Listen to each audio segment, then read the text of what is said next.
Simulation argument logic, when reality starts to feel coded.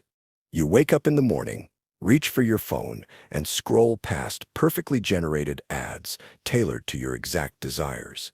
Your GPS rewrote itself before you realize there's traffic. Your dreams still echo faintly, like glitches in a system trying to render something beyond its scope. And somewhere under all that noise, the question appears again. What if none of this is real? Not metaphorically, not spiritually, but technically. What if reality itself is a simulation? The simulation argument, first rigorously formulated by philosopher Nick Bostrom, doesn't claim we are in a simulation. It argues something more unsettling, that we probably will be, or already were, or that there's a vanishingly small chance we're not. Imagine a future civilization with immense computing power. They can simulate entire histories, recreate consciousness, explore ethical dilemmas in perfectly lifelike digital realms. If that's possible, if even one advanced civilization ever reaches that point, then the number of simulated worlds will vastly outnumber base reality. In that scenario, what are the odds that you are in the rare original reality and not inside one of the countless simulations it spawned? Bostrom lays out three unsettling possibilities. First, that no civilization survives long enough to develop simulation technology at scale. Second, that those who do, for some reason, choose never to use it to simulate conscious beings. And third, that they do simulate consciousness, and we are inside one of those simulations. None of these options are comforting, but the third is the most haunting, because it means you aren't experiencing reality. You're experiencing someone's idea of it, rendered moment by moment, curated, observed, editable. What we call consciousness, then, might just be code wrapped in awareness, a self-learning feedback loop designed to interpret, adapt, and believe your memories, your emotions, your desires, parameters in a longer equation. Still, there's a catch. If we are in a simulation, how would we ever know? Any test we create could itself be part of the simulation, like a dream trying to prove it's a dream using dream logic. You can't escape the box if the box redraws its walls as you go. This isn't science fiction anymore. Leading physicists and computer scientists openly debate these ideas. Some search for errors in physical constants, digital artifacts in quantum fluctuations, tiny cracks in the render. But here's the most unsettling part. The simulation argument doesn't rely on flashy visuals or uncanny code. It thrives in its plausibility. It asks nothing supernatural, just probability, just math, just cold, unnerving logic. And in that quiet equation, your world starts to shimmer, not with magic, but with machinery. The lights flicker. The pattern repeats. The curtain ripples in the wind. But only when you're watching. Because if we're in a simulation, then the next question is obvious. What happens when we're not looking? Because maybe, just maybe, the world only exists when we do. Render-on observation theory. When the world waits for you to look. You walk into a room and flip on the light. Instantly it exists in full detail. The desk, the chair, the dust on the windowsill. But was it all there before you entered? It sounds like a silly question. Of course it was. That's how reality works, right? But what if that assumption is wrong? The render-on observation theory borrows its spine from quantum mechanics and stretches it into an unsettling possibility that the world around you doesn't fully exist until you observe it, that reality isn't rendered until you look. Think of a video game. When your character moves through a digital world, the game engine doesn't load the entire map at once. That would waste energy. Instead, it renders only what's in front of you, only what you can see, hear, or touch. The rest remains blurry, low resolution, or simply not there until needed. Now apply that to reality. In the famous double-slit experiment, particles behave differently depending on whether or not they're being observed. Without observation, they remain in a state of probabilistic ambiguity, waves of possibility. But the moment someone watches, they collapse into a fixed path, a defined outcome. It's as if the universe, like a careful storyteller, doesn't commit to the details until you turn the page. This theory isn't saying the world is fake. It's saying the world is lazy, economical, efficient.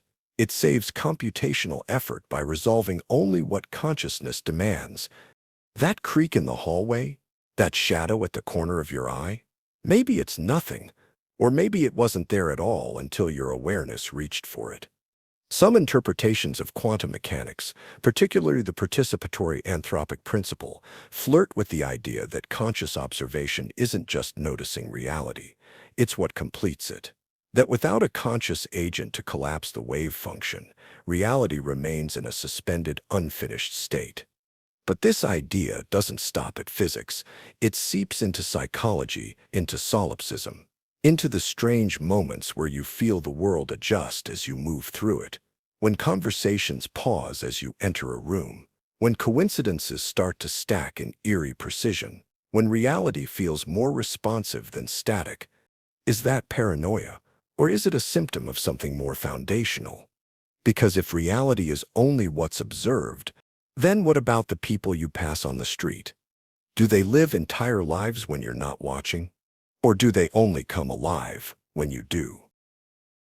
NPC behavior. When other people don't seem real. You're in a coffee shop, the barista smiles, makes your drink, and says, "Have a nice day." You nod, but something feels off. You sit by the window and watch people walk by on their phones, talking, laughing, living, yet a strange thought lingers. Are they really thinking?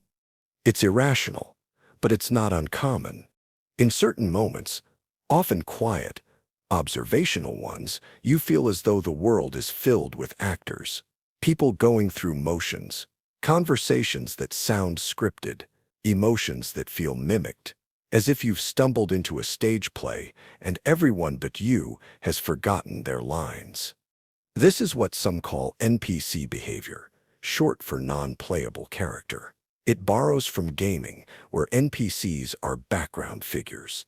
They walk around, say pre-written lines, serve simple functions, and exist only to create the illusion of a living world.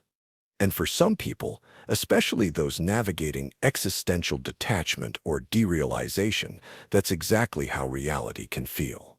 You ask someone a question and they respond instantly, predictably. You share a strange observation and they repeat a cliché. You tell a joke and the laughter feels automated, like a button was pushed. Of course, people are complex. Every mind you pass contains a storm of history, dreams, and contradictions. But the mind plays tricks. And one of the strangest is this creeping suspicion not everyone is fully there. This phenomenon isn't just philosophical. It brushes up against psychological effects like Sonder, the sudden realization that others have inner lives as rich as your own, and its darker twin, the fleeting belief that maybe they don't. Sometimes this stems from isolation, sometimes from trauma, sometimes from just staring too long at the faces in a crowd. The illusion of depth breaks down. You stop believing in the ocean of thoughts behind their eyes. The uncanny valley applies not just to robots or AI, but to human interaction. Slight emotional mismatches, rehearsed expressions, or hollow social niceties can feel eerie, not quite real. But what's more disturbing, that others might not be fully conscious, or that you might be the only one who notices. And if everyone else is on autopilot, what does that make you? A protagonist? Or simply a program that knows it's running? Because sometimes the world doesn't glitch when you expect it to. It glitches when everyone keeps acting like nothing's wrong. False memories as code overwrites. When your past gets rewritten without permission. You're certain you locked the door this morning. You can picture it, the turn of the key, the feel of the knob, the quick double check. But hours later, you're told it was wide open, and now that you think about it, maybe you didn't check at all. That image you remember starts to flicker. Was it real? Or just a memory you thought you had? False memories don't announce themselves. They don't come with warning labels. They arrive as familiar scenes, spoken words, past actions, experienced with conviction, even when they never happened. Now imagine this not as a psychological glitch, but as a code overwrite. What if memory isn't just fallible? It's editable. Not in the poetic sense, but in the systemic sense. As if reality runs on a framework and your memories are soft files, subject to alteration when necessary. In computational terms, overwriting is routine. Files are replaced.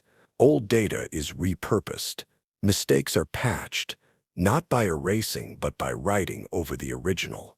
The traces are still there deep in the code, but the interface shows only what's current. Could memory work the same way? There are cases where people recall entire events that never occurred. Vivid stories, complete with sensory details, emotional tones, and timelines. But under scrutiny, the details collapse. The people involved have no recollection. The context doesn't align. The memories are convincing, but counterfeit. Psychologists explain this with cognitive bias, trauma, group influence, and misattribution. But those are the symptoms. The mechanism still feels eerie, because if your brain can construct a memory from fragments, how many of your past experiences are composites? How many are clean overwrites? Think of moments where you were sure something was true, only to later discover it wasn't, yet your emotional response lingered, unchanged. The belief had been debunked, but the memory stayed updated just enough to fit. It's unsettling because it suggests that your personal history isn't fixed, it's fluid, and not under your control. And worse, some false memories aren't just random noise. They feel intentional, like something re-rendered to protect you, or to confuse you, or to redirect your path. So the question becomes, if your memory can be rewritten without your consent, who's holding the pen? Or maybe it's not who. Maybe it's what. And if memory is code, then what happens when the whole program starts to break? Glitch phenomena. When the seams of reality briefly show, you walk into a room and forget why. You look at your phone and it jumps from 2:41 to 2:43. You clearly remember placing your keys on the table, but now they're on the floor, and no one else is home. These are small things, easy to dismiss. But for a split second, they feel like a glitch, like something flickered behind the world's surface, too fast to catch, too subtle to prove, but unmistakably wrong. Glitch phenomena are moments when reality falters, not catastrophically, not with explosions or distortions, but with the unsettling hush of misalignment. A skipped second, a visual hiccup, a word someone swears they didn't just say. The world corrects itself almost instantly, but the trace lingers in you, like an after-image burned into your sense of order. They've become internet folklore now, cataloged as glitches in the matrix, shared in forums, tagged with disbelief. But before the memes, before the simulations, there were centuries of stories. Lost time, vanishing paths, repeating days, moments when people felt like they briefly slipped into something that wasn't quite their life. Science leans toward mundane causes, memory distortion, attention gaps, micro-seizures, pattern-seeking behavior. But that only covers what we can test. The feeling, the eerie, quiet certainty that something just reset, remains untouched. And there's a reason these glitches feel so technological. Because when we use metaphors to describe reality now, we borrow from code, from systems, from games. We think of loading errors, rendering bugs, corrupted files. That's the world we've built, and maybe the one we're starting to recognize. Glitches aren't just mistakes. They're moments when the illusion of consistency fails, when the brain's assumptions clash with what's actually there, and when the familiar becomes subtly hostile because it doesn't behave the way it always has. You might shrug it off. Most people do, but some can't. Because once you've seen the curtain twitch, it's hard to forget that there might be a curtain at all. So what causes the glitch? A lapse in memory? A computational hiccup? A cosmic shrug? Or maybe a soft reboot? And if reality can glitch, just a little, then maybe the tool you're using to perceive it was never built for perfection. Maybe it was built for experience. And like all interfaces, it was never meant to reveal the code beneath. Your brain as a soft interface, when reality is filtered, not received. You don't see the world as it is. You see it as your brain renders it. That's not poetry. It's biology. The eyes don't show you light. They report signals. The ears don't give you sound. They convert pressure into pulses. Even your skin doesn't feel warmth. It forwards measurements. Every sense you rely on is a translator, and the thing doing the interpreting is soft, slow, and strangely subjective. Your brain. It's tempting to think of perception as a window, but it's not. It's a user interface, a constructed model designed not to show you truth, but to help you survive. Think about your computer. You drag a file into the trash can icon. It feels intuitive, but behind the scenes, there is no trash can, no folder, no file. There are only binary operations. The interface is a fiction layered over complexity, so you can function without knowing the code. Your brain works the same way. It simplifies a chaotic, high-resolution universe into something usable. It hides the delays. It fills the gaps. It guesses. And then it presents that guess as reality. Clean, fluid, seamless. You don't see millions of light particles bouncing off every surface. You see a chair, a tree, a hand, labels, constructs, shortcuts. Even your sense of self is part of the interface. That voice in your head, narrating your life, it's not a core program, it's a feature, one that can crash, split, or be overridden. And like any interface, it can be manipulated. Illusions work. Misinformation works. Emotions bend perception. Context changes what you hear. Memory reshapes what you saw. The interface is soft because it has to be flexible, because survival requires interpretation, not objectivity. This doesn't mean the world isn't real, but it suggests that the version you live inside is not the raw data. It's a symbolic rendering, a compromise between complexity and coherence. And just like a game or a simulation or a dream, you never really touch the code. You touch what the interface lets you. So if the brain is a tool, not a truth, and it filters your entire existence, what happens when it gets an update? Or a bug? Or a patch that wasn't meant for you? And what if some people are starting to notice the symbols, the lag, the repetition? Because once you start seeing the patterns beneath the patterns, you might begin to feel something familiar. Not real life, but gameplay.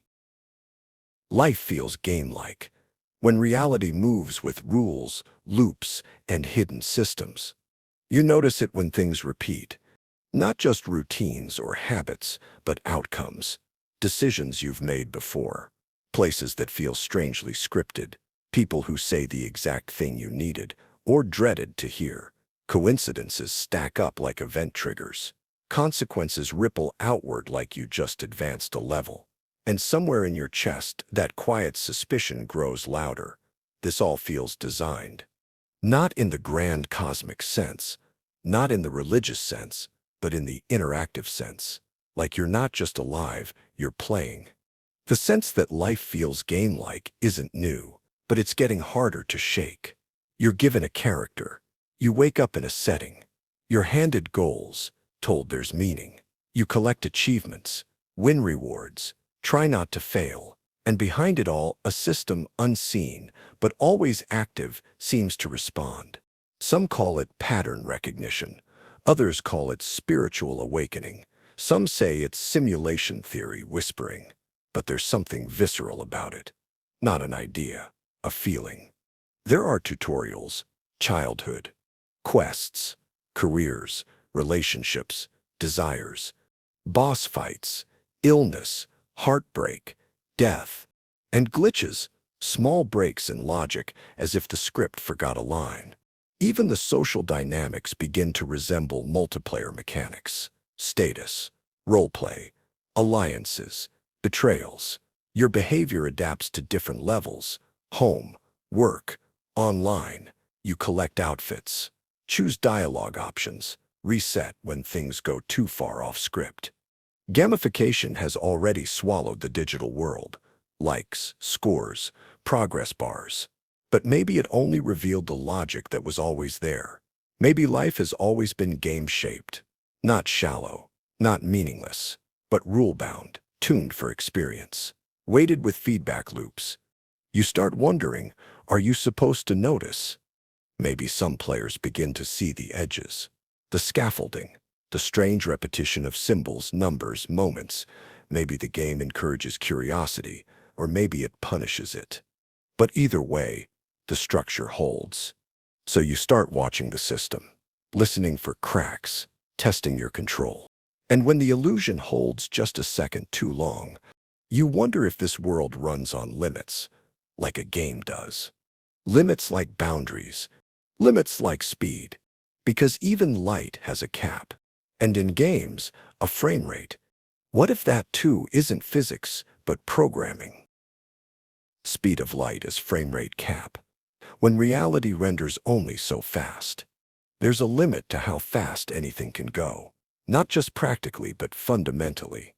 Light, the fastest thing we know, hits a ceiling at approximately 299,792 kilometers per second.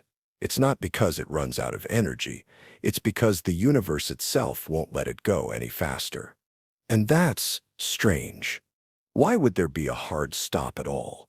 Why not faster than light travel? Why not infinite speed in a vacuum where nothing resists? Why this exact number, this precise boundary, as if someone set it? Now, imagine you're not in a universe, but inside a rendering engine, a simulation, a system that only updates frames of experience up to a certain refresh rate. In a video game, there's a maximum frame rate, a limit to how quickly the game can update what you see.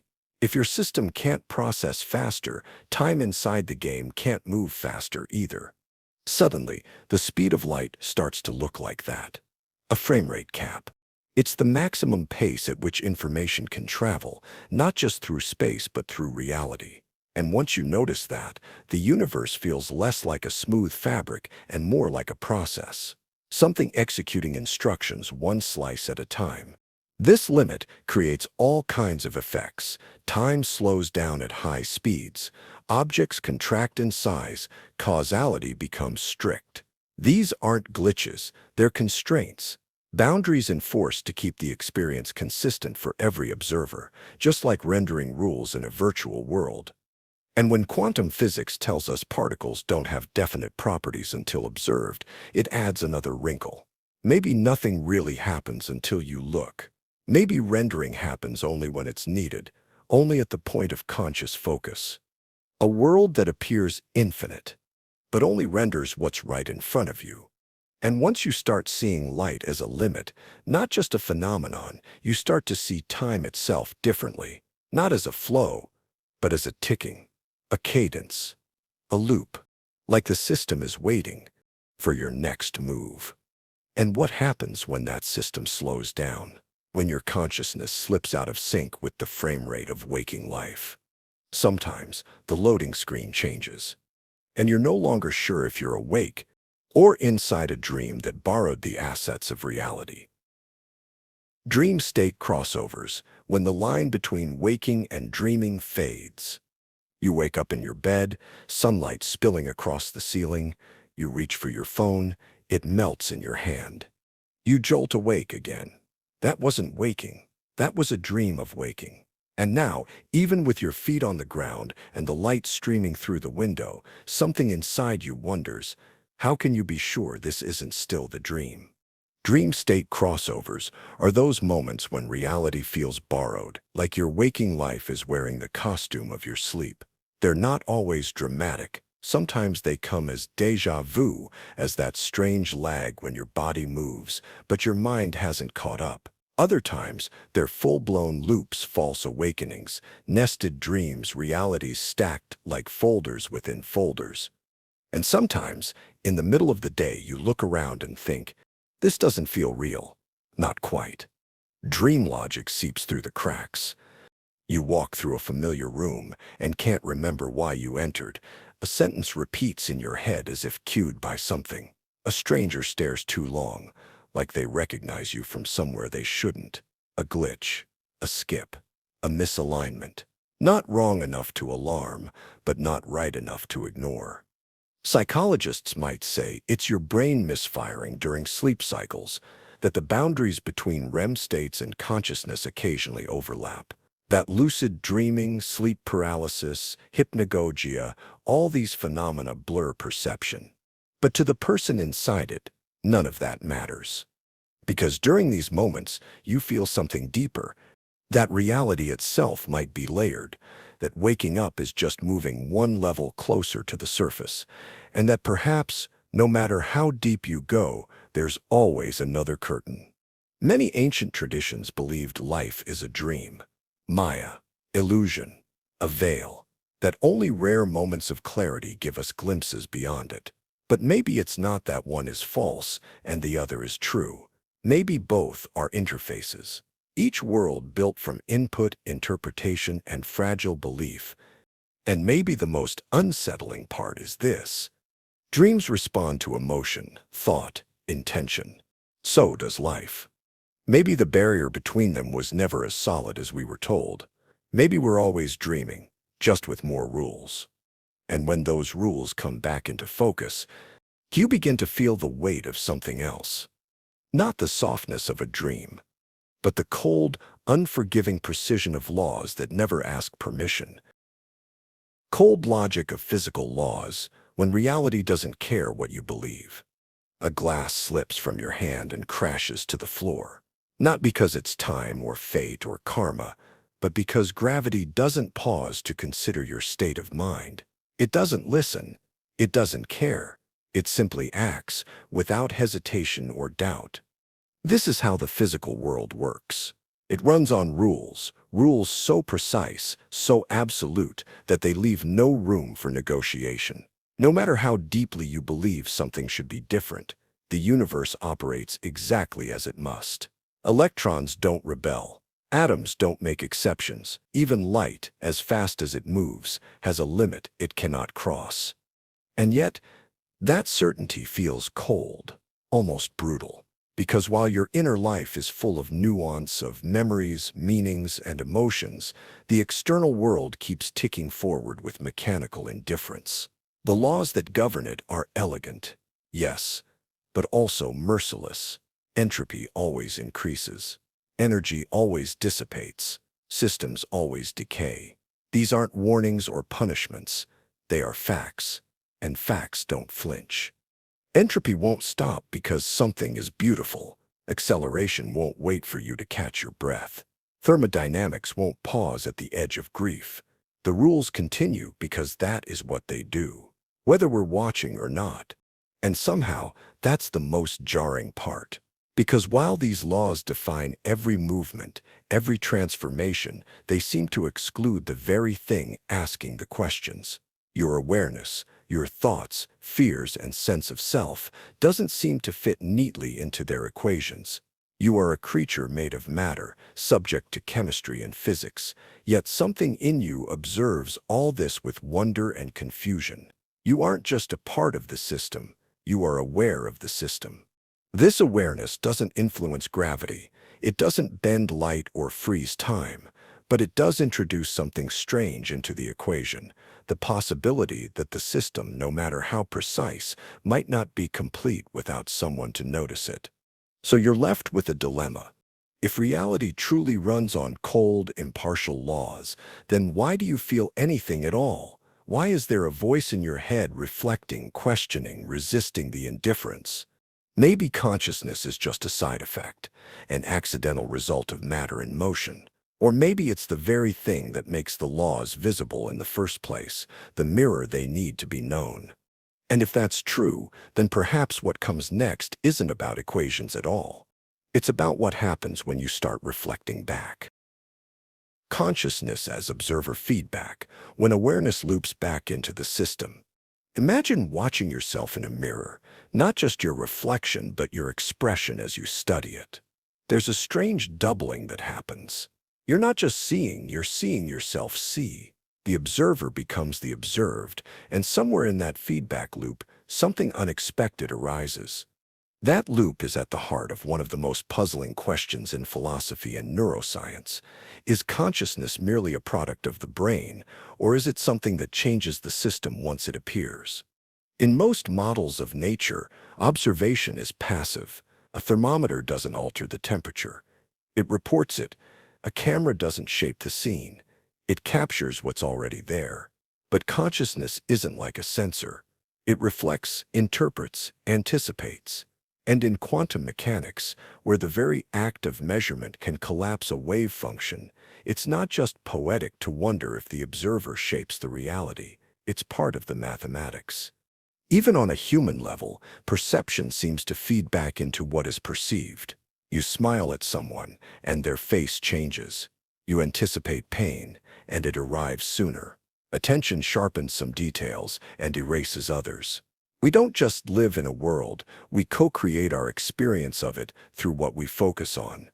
This is why some scientists and philosophers have suggested that consciousness might be a feedback phenomenon, not a one-way broadcast from brain to world, but a loop, a constant folding of awareness onto itself. You experience something, but you also notice that you're experiencing it. That second layer might be the spark that turns sensation into subjectivity. Not just heat, but discomfort. Not just color, but beauty. If this is true, then consciousness isn't just a mirror, it's a recursive engine, and the more it reflects, the deeper it sees, not outward, but inward. This might explain why meditative states can alter perception, or why trauma changes not just what we remember, but how we interpret time and identity. The system feeds back on itself, and that feedback creates new dimensions of experience. Your mind watching your mind again and again until the loop becomes a self.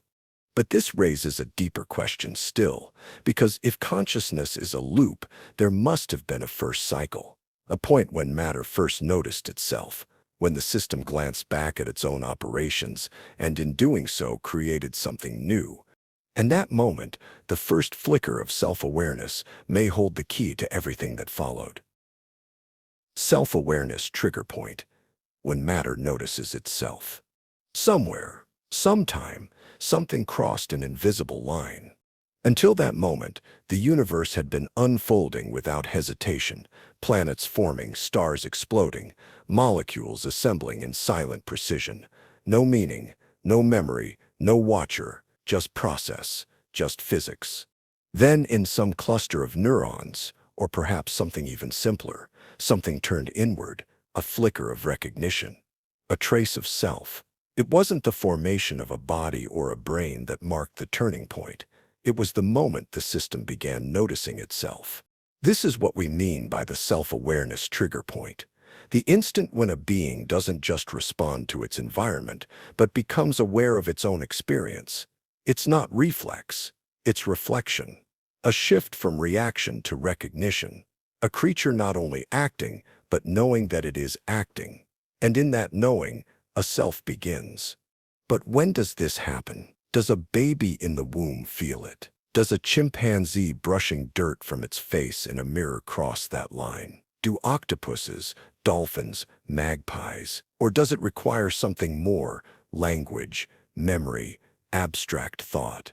Science can map the brain. Philosophy can build frameworks, but neither can pin down the exact moment when awareness clicks into place. That's because self-awareness is not a physical thing you can touch or a chemical reaction you can replay. It's a threshold of perspective, an internal flip from passive experience to active recognition. And once it happens, the world changes. Not outside, but inside. You begin asking questions. You remember the past, anticipate the future, imagine different versions of yourself. You develop shame, pride, regret, hope. These emotions are only possible because something in you is watching everything else in you. But this watcher is elusive. It doesn't have a shape or a location. You can't point to it, yet it feels undeniably real, and once it appears, it cannot be unseen. Even if you try to forget yourself, the one trying is still you. Why would the universe, so vast and mechanical, give rise to this quiet little mirror? What evolutionary need birthed introspection? Why didn't nature stop at instinct and behavior? Some suggest it was a byproduct. Others call it an accident. But there's also a third possibility, that self-awareness isn't just a fluke in the system, but a function of it. That once complexity reaches a certain threshold, the system naturally folds back into itself, creating a loop that gives rise to identity. And if that's true, then perhaps what we call a self is just a pattern of observations accumulating over time, each moment layering upon the last, trying to keep up with the flow of experience. But what happens when the mind can't quite render those layers fast enough? What if perception itself starts to lag behind the world it's trying to reflect? Subconscious rendering lag. When reality feels like it's buffering. You walk into a room and freeze. Everything's familiar. Nothing has changed, but something feels off, like the world took half a second too long to load. As if your surroundings were assembled just moments before you noticed them. The lights are on, the furniture in place, but you can't shake the sense that you arrived before the scene was fully rendered. This eerie sensation isn't just imagination. It may be the trace of something deeper, what some have described as subconscious rendering lag. The idea that your conscious experience of the world trails just a few milliseconds behind the raw data your brain is processing. You never see the present. You see what your mind assembled as the present. Your senses gather information constantly, feeding it to the brain, but that information doesn't arrive neatly. It's noisy, partial, often conflicting. So the brain smooths it over, predicts, fills gaps, like a graphics engine in a video game trying to guess what comes next. It renders the most coherent version it can. Most of the time, this prediction engine works so seamlessly, you never notice the lag. Your conscious experience feels smooth, continuous, real. But sometimes, just sometimes, the illusion stutters. You catch a glitch, a delay, a ghost of the process behind the perception. This is why time sometimes feels slower after trauma or faster during boredom. Why you occasionally misremember the order of events or feel like you were outside yourself for a moment. It's not that the world broke, it's that the process of assembling the world in your mind briefly misfired. And it's not just time. Identity can lag too. There are moments when you act before you feel like yourself again. When your words sound like someone else's. When you look in the mirror and feel like you're catching up to your own presence. That disconnect between action and awareness may be a delay in the rendering of self. Because your brain isn't just showing you the world, it's showing you you. And just like a lagging interface, that version of yourself is always slightly outdated. You are forever experiencing the person you were milliseconds ago, never quite in sync with the one who's thinking now. So what does this mean? That everything you perceive, even your sense of self, is a reconstruction. A rendered experience smoothed over by prediction, memory, and guesswork. You live in a constant echo, buffered just enough to keep things feeling stable. But if the present is already past, what about the beginning? How far back does the lag stretch? What happens when the earliest render fails to load at all? Birth amnesia. The first memory that never was. You were there. Not metaphorically, not symbolically, but fully, biologically, present. Cells dividing, lungs drawing their first breath, light flooding your newly opened eyes. And yet, you remember none of it. Not the moment you arrived, not the place, not even the feeling of being new. This isn't ordinary forgetting. It's not a misplaced key or a fuzzy childhood afternoon. This is birth amnesia. A full erasure of the most fundamental beginning of your life, and no one escapes it. Every person alive shares this invisible silence, this total absence of memory from their earliest days. We each began in sensation, in contact, in sound and skin, and yet it's as if we were booted into consciousness already mid-story, with no idea how the story began. Why? Theories abound. Some neuroscientists suggest that the infant brain, still forming, can't consolidate long-term memories the way adult brains do. Without mature hippocampal function, experience slips through like water through a sieve. Others argue it's not the brain's structure, but the kind of self that hasn't quite solidified yet. You weren't you in the narrative sense. You were awareness without a narrator. But what if it's more than biology? What if consciousness doesn't gradually form, but arrives, suddenly, irreversibly, into a world that has already been moving? And what if that arrival needs a clean slate, a purge of pre-conscious experience, in order to start the illusion of continuity? Birth amnesia feels less like forgetting and more like never having known. There are no fragments to recall, no mental photographs, no trace of the first breath. It's not memory loss, it's a blank page where the first sentence should be. And perhaps that's the unsettling truth, that what we call a life is built not on a solid beginning, but on a rupture, a cut between non-awareness and awareness. Before that, what were you? Nothing? Someone else? A process waiting to become a person? Some spiritual traditions interpret this blankness as evidence of reincarnation or a veil placed over past lives. Others see it as proof of material origin before the body. Nothing existed to remember. But whatever your beliefs, one thing is clear: the first chapter of your existence is missing, not misplaced, not hidden, missing. And yet you live as though your story is whole, as though continuity is complete. But if the beginning was erased, what about the end? Will it vanish just as cleanly? Will there be a flicker, a fade-out, a final severance? Or will death simply log you out? Death is logout, when the program ends but the player remains unknown. You close your eyes. Not from sleep, not from rest, but from something deeper, something final. The screen goes black, instantly, silently, and yet the world goes on. Somewhere, people are laughing. Traffic moves. The wind touches the leaves. But your part has ended. Is that death? Not a passage, not a door, but a logout. A disconnection from a system you didn't build and barely understood. A sudden absence, like a player stepping away from a game, leaving the world still spinning behind them. This metaphor isn't new, but it's growing louder. As our understanding of consciousness deepens, and as digital metaphors seep into every aspect of modern life, death begins to resemble a user interface shutting down, files closed, input lost. But the question lingers: who was logged in? In simulation theory or digital physics, some philosophers suggest that consciousness is not the body, but a user beyond the system. The brain is just a terminal. Death, then, is not the destruction of self, but the disconnection from interface. You were never in the world. You were experiencing it remotely.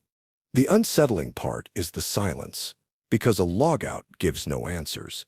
No narrative arc, no revelation, only the stillness of a system no longer receiving commands.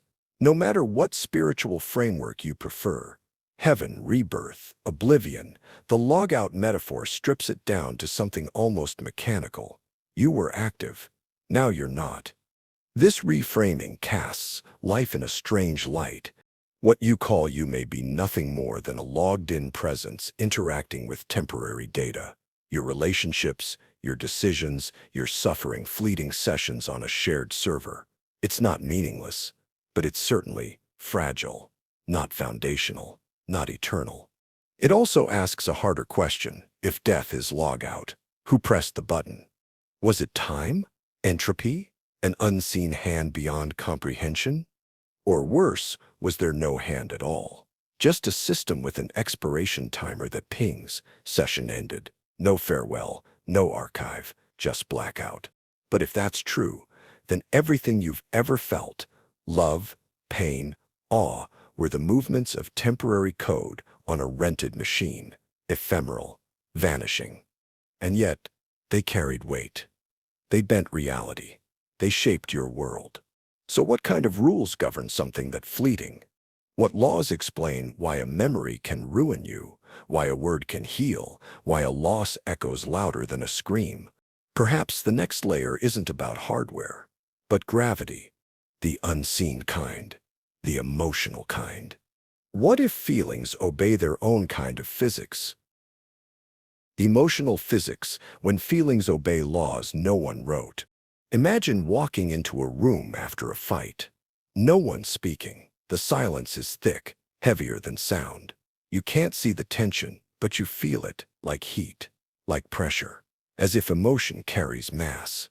This is what some call emotional physics, the idea that our inner states follow patterns, forces, and reactions, not unlike the physical world. It's not science in the strict sense. There are no formulas to chart heartbreak or equations for regret. But anyone who's ever been hurt or healed knows emotion has momentum. Grief, for example, doesn't dissipate like a single event.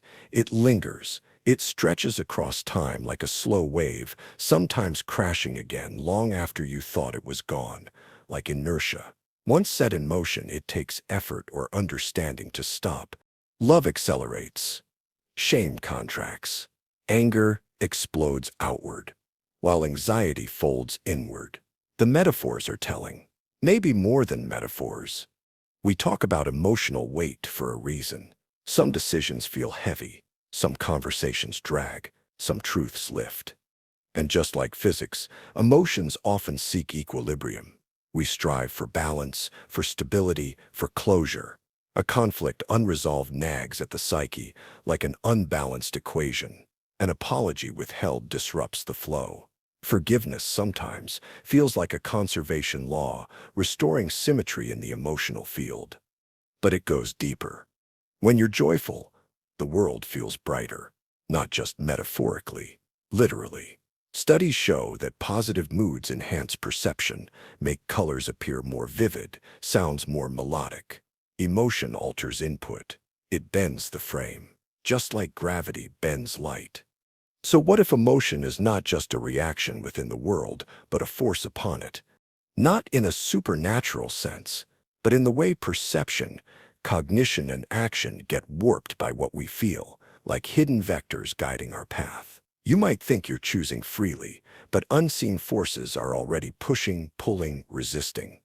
And unlike the laws of motion, emotional forces don't act in isolation. They're entangled. Your grief triggers someone else's silence. Their silence reinforces your guilt. A web of interactions, each thread trembling with meaning. No unit of measurement, no constants, just a storm of subjective gravity. And yet, this chaos has shape. It loops. It feeds back. You begin to notice your patterns, to see the way one thought spirals into 10 more, the way identity gets trapped in its own momentum. As if the self is no longer the pilot, but the orbit. What happens when you start becoming aware of your own awareness?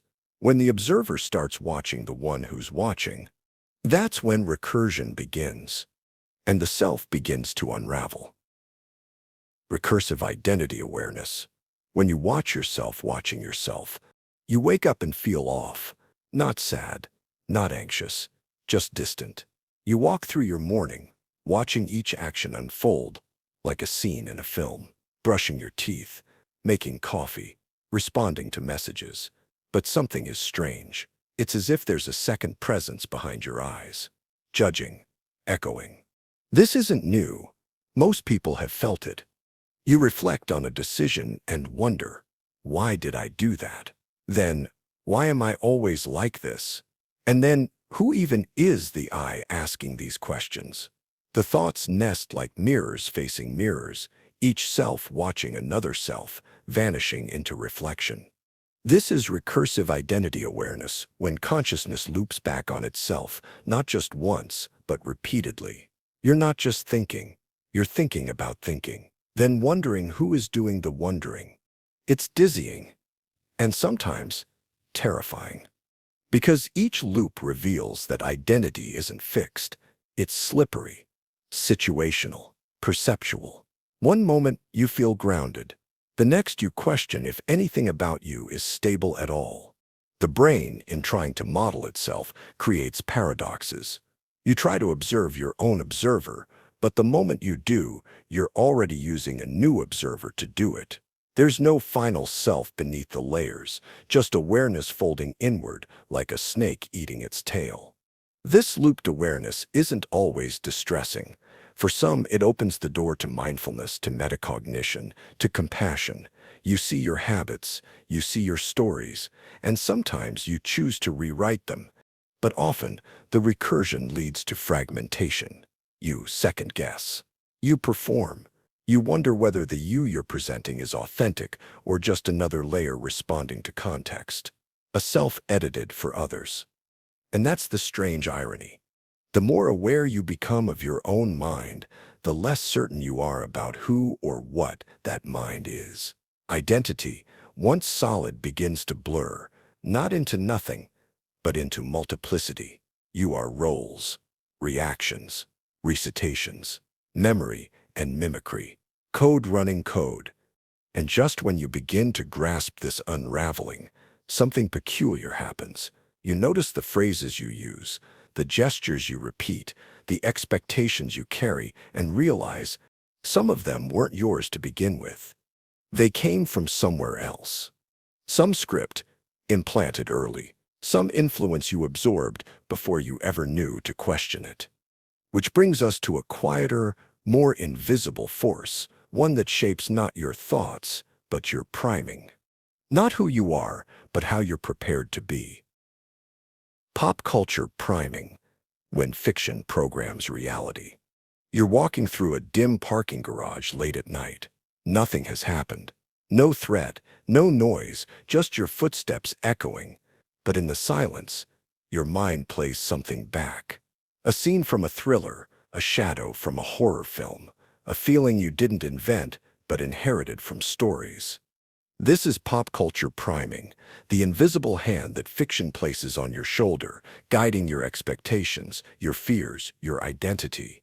Not consciously, not maliciously, just constantly. We consume stories endlessly, films, series, memes, lyrics, dialogues, plot arcs, tropes, archetypes. They're not just entertainment, they're templates. They teach us what's normal, what's heroic, what's desirable, what's shameful. A romantic scene becomes your benchmark for connection. A villain's smirk becomes a warning sign in real life. You model your behavior, sometimes subconsciously, on characters that never lived. You wear their lines. You adopt their rhythms, and gradually, your thoughts stop feeling like yours alone. Even your memories can be colored. A trip to the beach echoes a scene from childhood television. A breakup plays out like a film ending. It's not just that culture reflects life, it actively shapes the form your life takes. Pop culture doesn't implant specific ideas, it installs frameworks. If a movie shows that standing in the rain after a fight is cathartic, you might feel it's what you're supposed to do, even if you never questioned why. We don't just remember, we reassemble. This isn't about manipulation. It's about momentum. Stories have always been how humans understood themselves. But now, with hyperspeed media, the volume of priming is relentless. 1,000 narratives a day whisper suggestions, plant expectations, tweak your mood, and the line between imitation and authenticity dissolves. Ask yourself, where did your sense of what a real relationship looks like come from, or your idea of success, or danger, or beauty? Strip away the scripts, and it's hard to tell where you end and the stories begin. Some people find empowerment here. They choose their archetypes, they craft their character, they remix influence into identity. But others find disorientation, a sense that they've become a collage of roles, stitched from reruns and secondhand dreams. And it's not just what you think, it's how you perceive. Because if fiction primes your reality, then reality must be filtered through anchors you didn't create. Which leads to the next unsettling question. What part of you decides what's real? And what if that part was installed long before you noticed? Identity anchors in perception. Who you are changes what you see. Two people stand in front of the same painting. One sees sorrow, The other sees serenity. Neither is wrong. They're both telling the truth, but their own. Because the mind doesn't passively receive the world. It interprets it, filters it, reshapes it through the lens of the self. This is the hidden power of identity anchors, the core assumptions about who you are, what you've lived through, what you expect, and what you fear.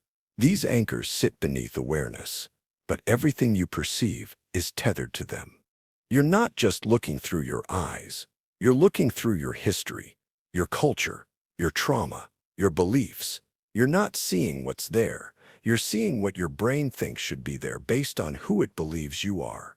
It's why a child might see wonder in darkness, while an adult sees danger. It's why someone raised in scarcity sees risk where another sees opportunity. Perception isn't about the object, it's about the perceiver.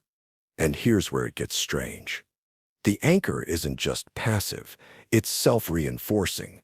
What you believe shapes what you perceive, and what you perceive confirms what you believe. A loop, a feedback system. Reality starts bending around identity, quietly and invisibly, like gravity warping space. It's the reason some people live in a world that always seems hostile, while others float through one that feels forgiving. The world doesn't change. Their anchor does. But most people don't notice this, because we confuse perception with truth. We say, "I saw it," as if that settles the matter. But what we really mean is, "I saw it filtered through me." Your mind edits the raw data before you ever become aware of it. It highlights. It ignores. It colors. It draws connections and erases contradictions. You don't get a photograph, you get a painting.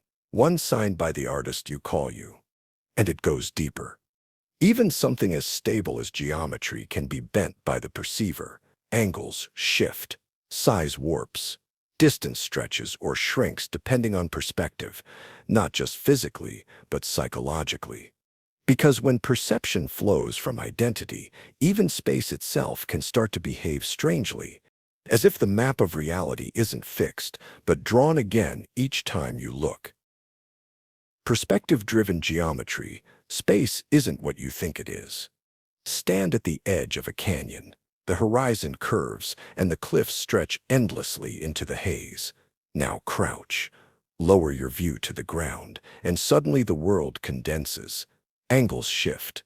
Depth collapses. The scene you thought you understood rearranges itself, not because the world changed, but because you did.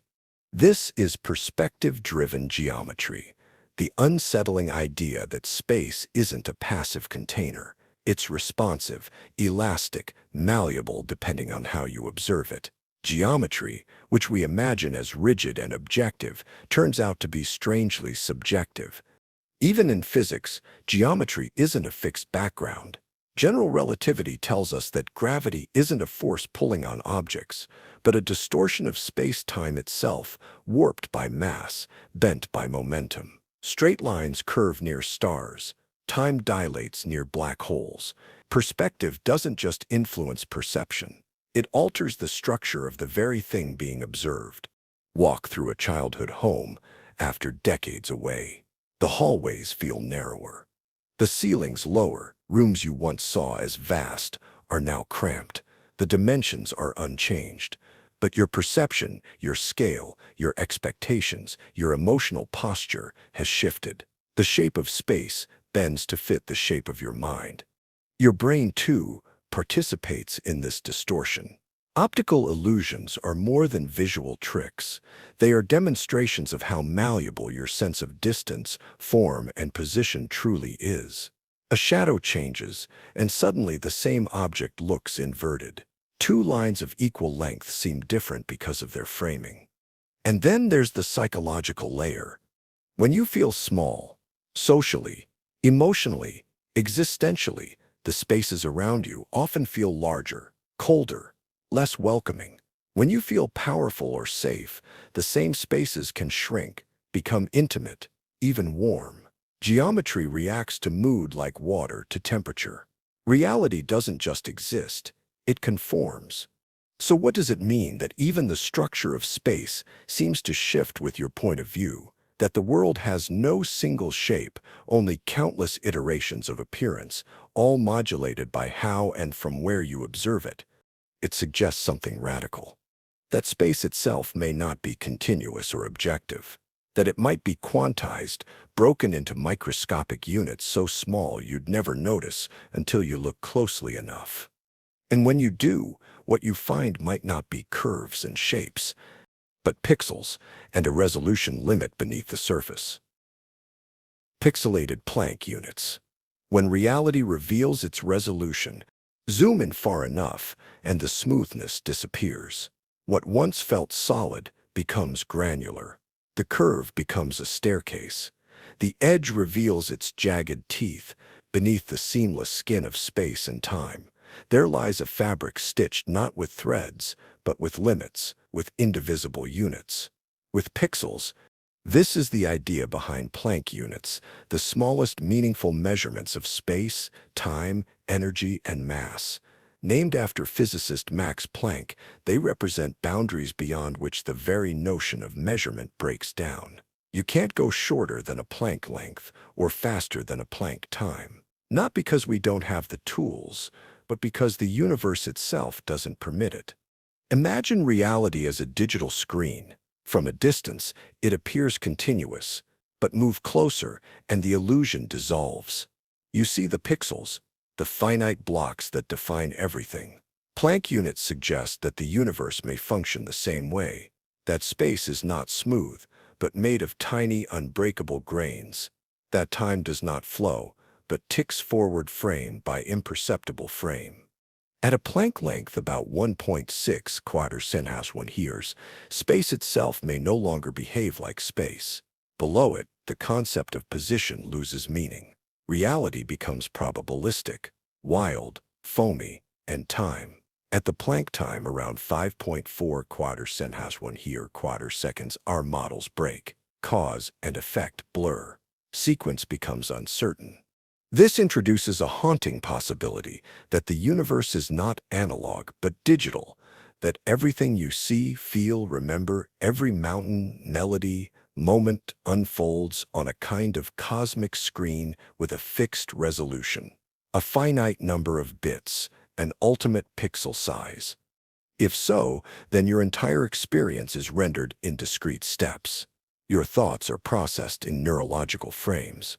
Your heartbeat clicks through time like a metronome of code. What you call continuity is just a high enough resolution that the seams remain hidden. But here's the twist. If reality is pixelated, then there must be places where the illusion breaks, where calculations collapse, where smooth lines glitch, where randomness leaks through. And that brings us to a realm where the predictable shatters, where particles don't follow paths, but probabilities. Where the very act of looking changes the thing being seen. Quantum indeterminacy, where certainty comes undone. Picture a single electron. It doesn't sit in one spot like a pebble on a path. It's not even really anywhere until you look. Instead, it exists as a haze, a cloud of probabilities, a range of possible locations, a spectrum of futures waiting to collapse into one. This is quantum indeterminacy, and it isn't just a mathematical oddity, it's a foundational trait of reality. In the realm of the very small, smaller than atoms, deeper than molecules, certainty dissolves. A particle's position, its momentum, its spin, you can't know them all with precision. The more you grasp one, the more the other writhes away. This isn't a limitation of tools. It's a limitation of nature. The universe doesn't have a defined state until it's measured. It's unsettling. The idea that the world is not deterministic, that outcomes aren't written until they're observed, that existence itself plays dice, that every flicker of reality hides behind a curtain of maybes until you pull it back. And when you observe, it's not a passive act. Your observation becomes part of the system. You aren't outside the experiment. You're inside it. Watching is a form of interference. The observer becomes the catalyst. You collapse the wave. You decide the state. This isn't just abstract theory. The famous double-slit experiment shows it. Fire particles at a barrier with two slits, and they act like waves, creating an interference pattern on the other side. But add a detector to see which slit each particle goes through, and the pattern vanishes. The particle suddenly behaves like a single object, not a wave, as if the very possibility of knowing its path changes its behavior. And it doesn't end there. Some interpretations suggest that every possible outcome still exists, branching into separate realities. Others argue that time itself may be reversed at the quantum level, that effects can precede causes, that particles can retroactively adjust their behavior based on future events. Because in this quantum world, cause and effect are no longer strict rulers, they're negotiable. So what happens when the arrow of time bends further? When causality loops back on itself, not in fiction, but in physics. When the future doesn't just emerge from the past, but starts whispering back to it. Inverted causality loops. When the effect writes the cause. Imagine standing in a hallway with two doors. You open one, step through, and then hear a knock behind you. You turn around, but no one's there.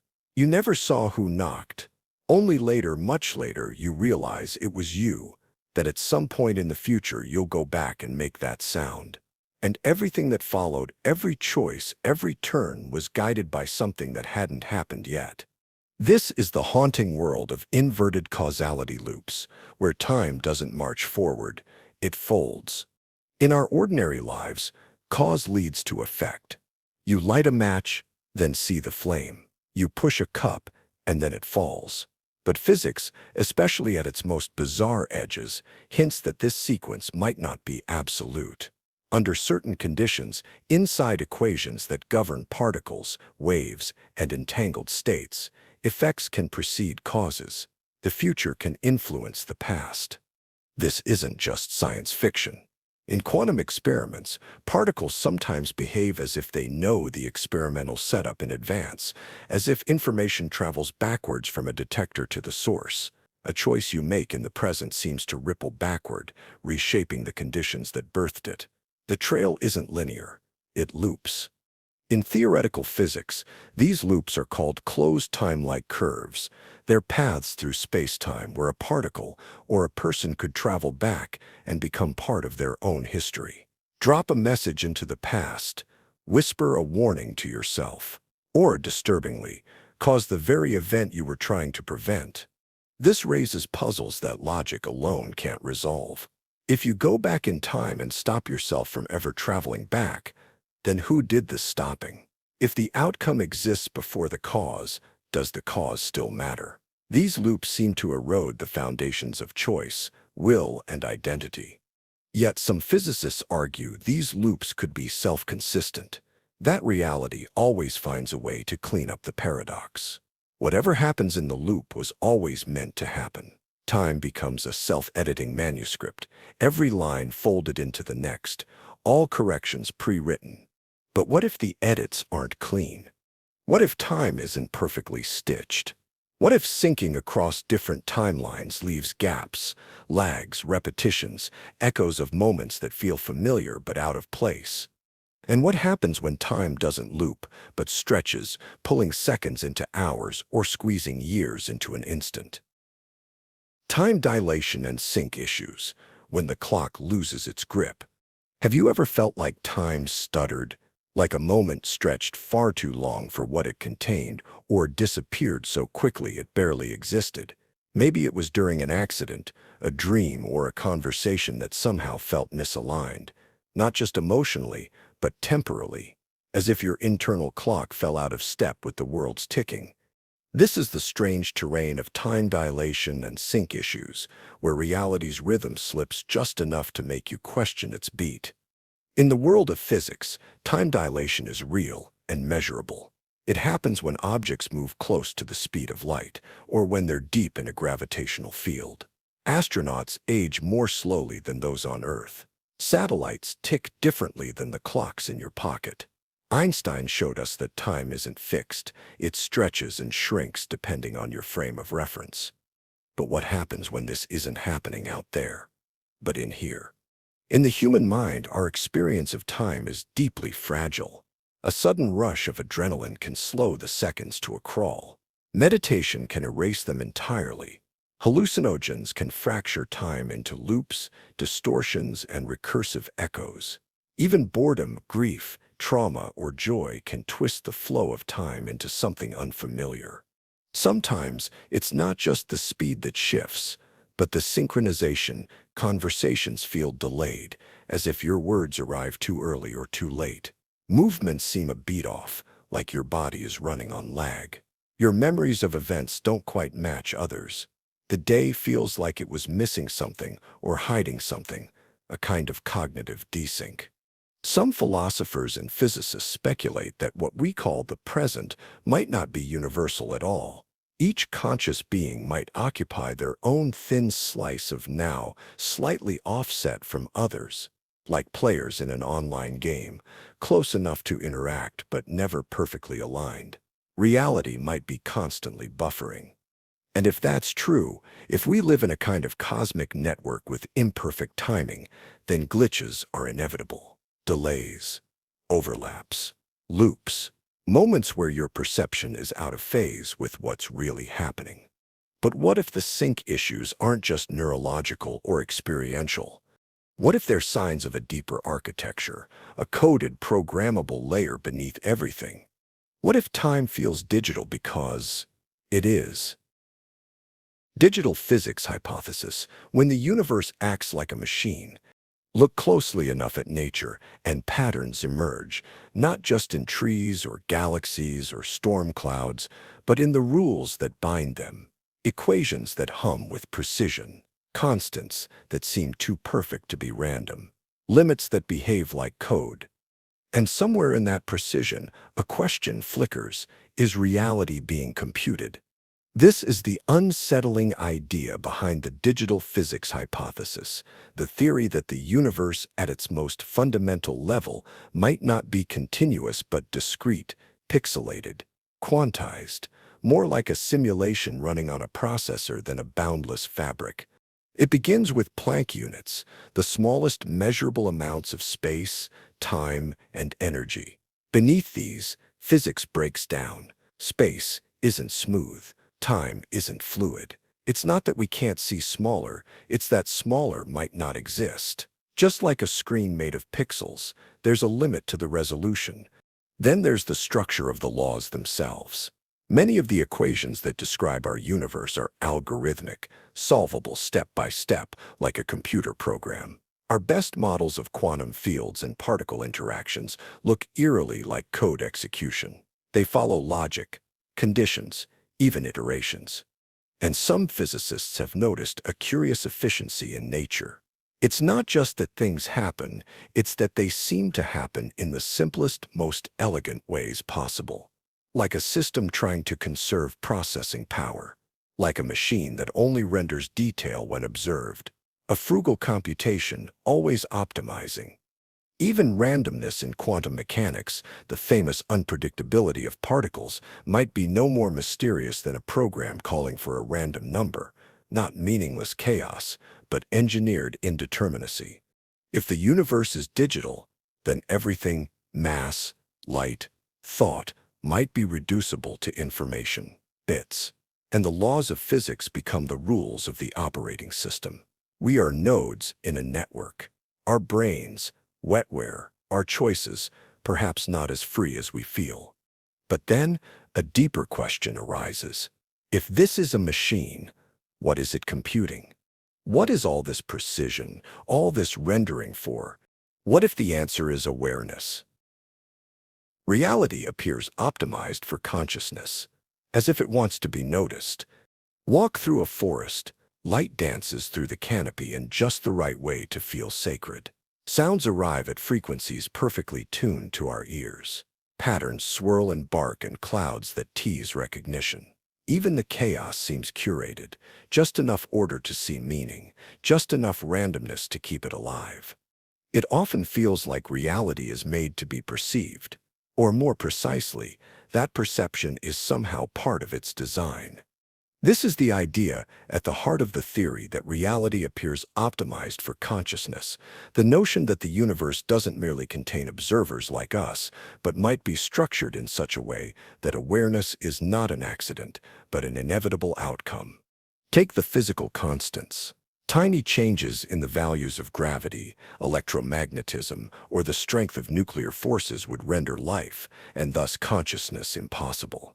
It's not just that the universe allows life, it seems to invite it. Then consider quantum mechanics, where particles behave differently when observed. Observation changes outcomes.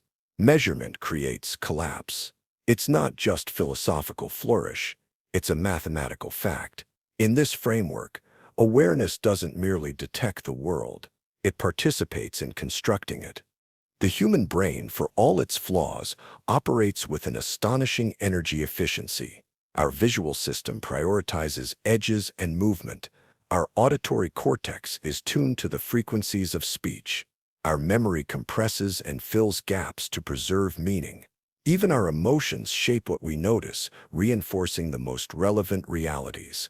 It's as if consciousness evolved not just to survive, but to extract story and structure from everything it touches. And we're not alone. Dolphins, crows, elephants, octopuses all show flickers of self-awareness, memory, problem-solving. The tree of life keeps converging toward minds. It's as if matter, when given enough time, reaches for reflection. But the unsettling possibility is this. What if reality isn't merely habitable for consciousness? What if it's structured around it? A reality where perception shapes particles, where meaning doesn't emerge from atoms, but atoms emerge from the need for meaning.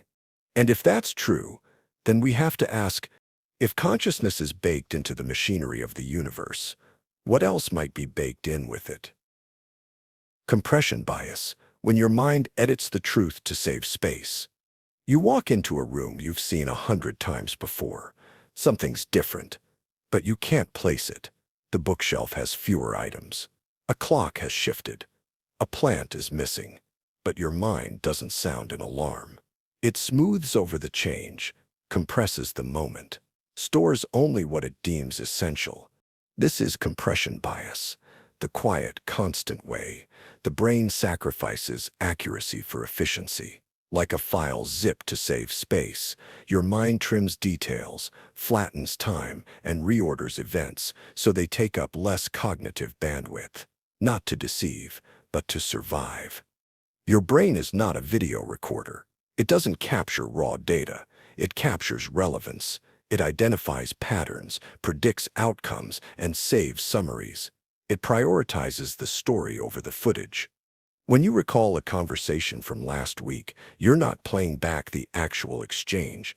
You're reconstructing an edited version, intuitively stitched together from emotional tones, keywords, and the meaning you assigned in hindsight. The pauses, facial tics, background noise, all likely gone. Your brain kept only what mattered. Compression bias shows up in the way we recall childhood. Years are folded into moments. Complex people become single traits. Your teenage self becomes a feeling, not a sequence. You can't store everything, so the mind condenses your life into usable shapes. But this compression creates distortions. We forget the in-between. We underestimate how long things took. We misremember choices as being clearer than they were. Reality becomes a highlight reel, not a documentary.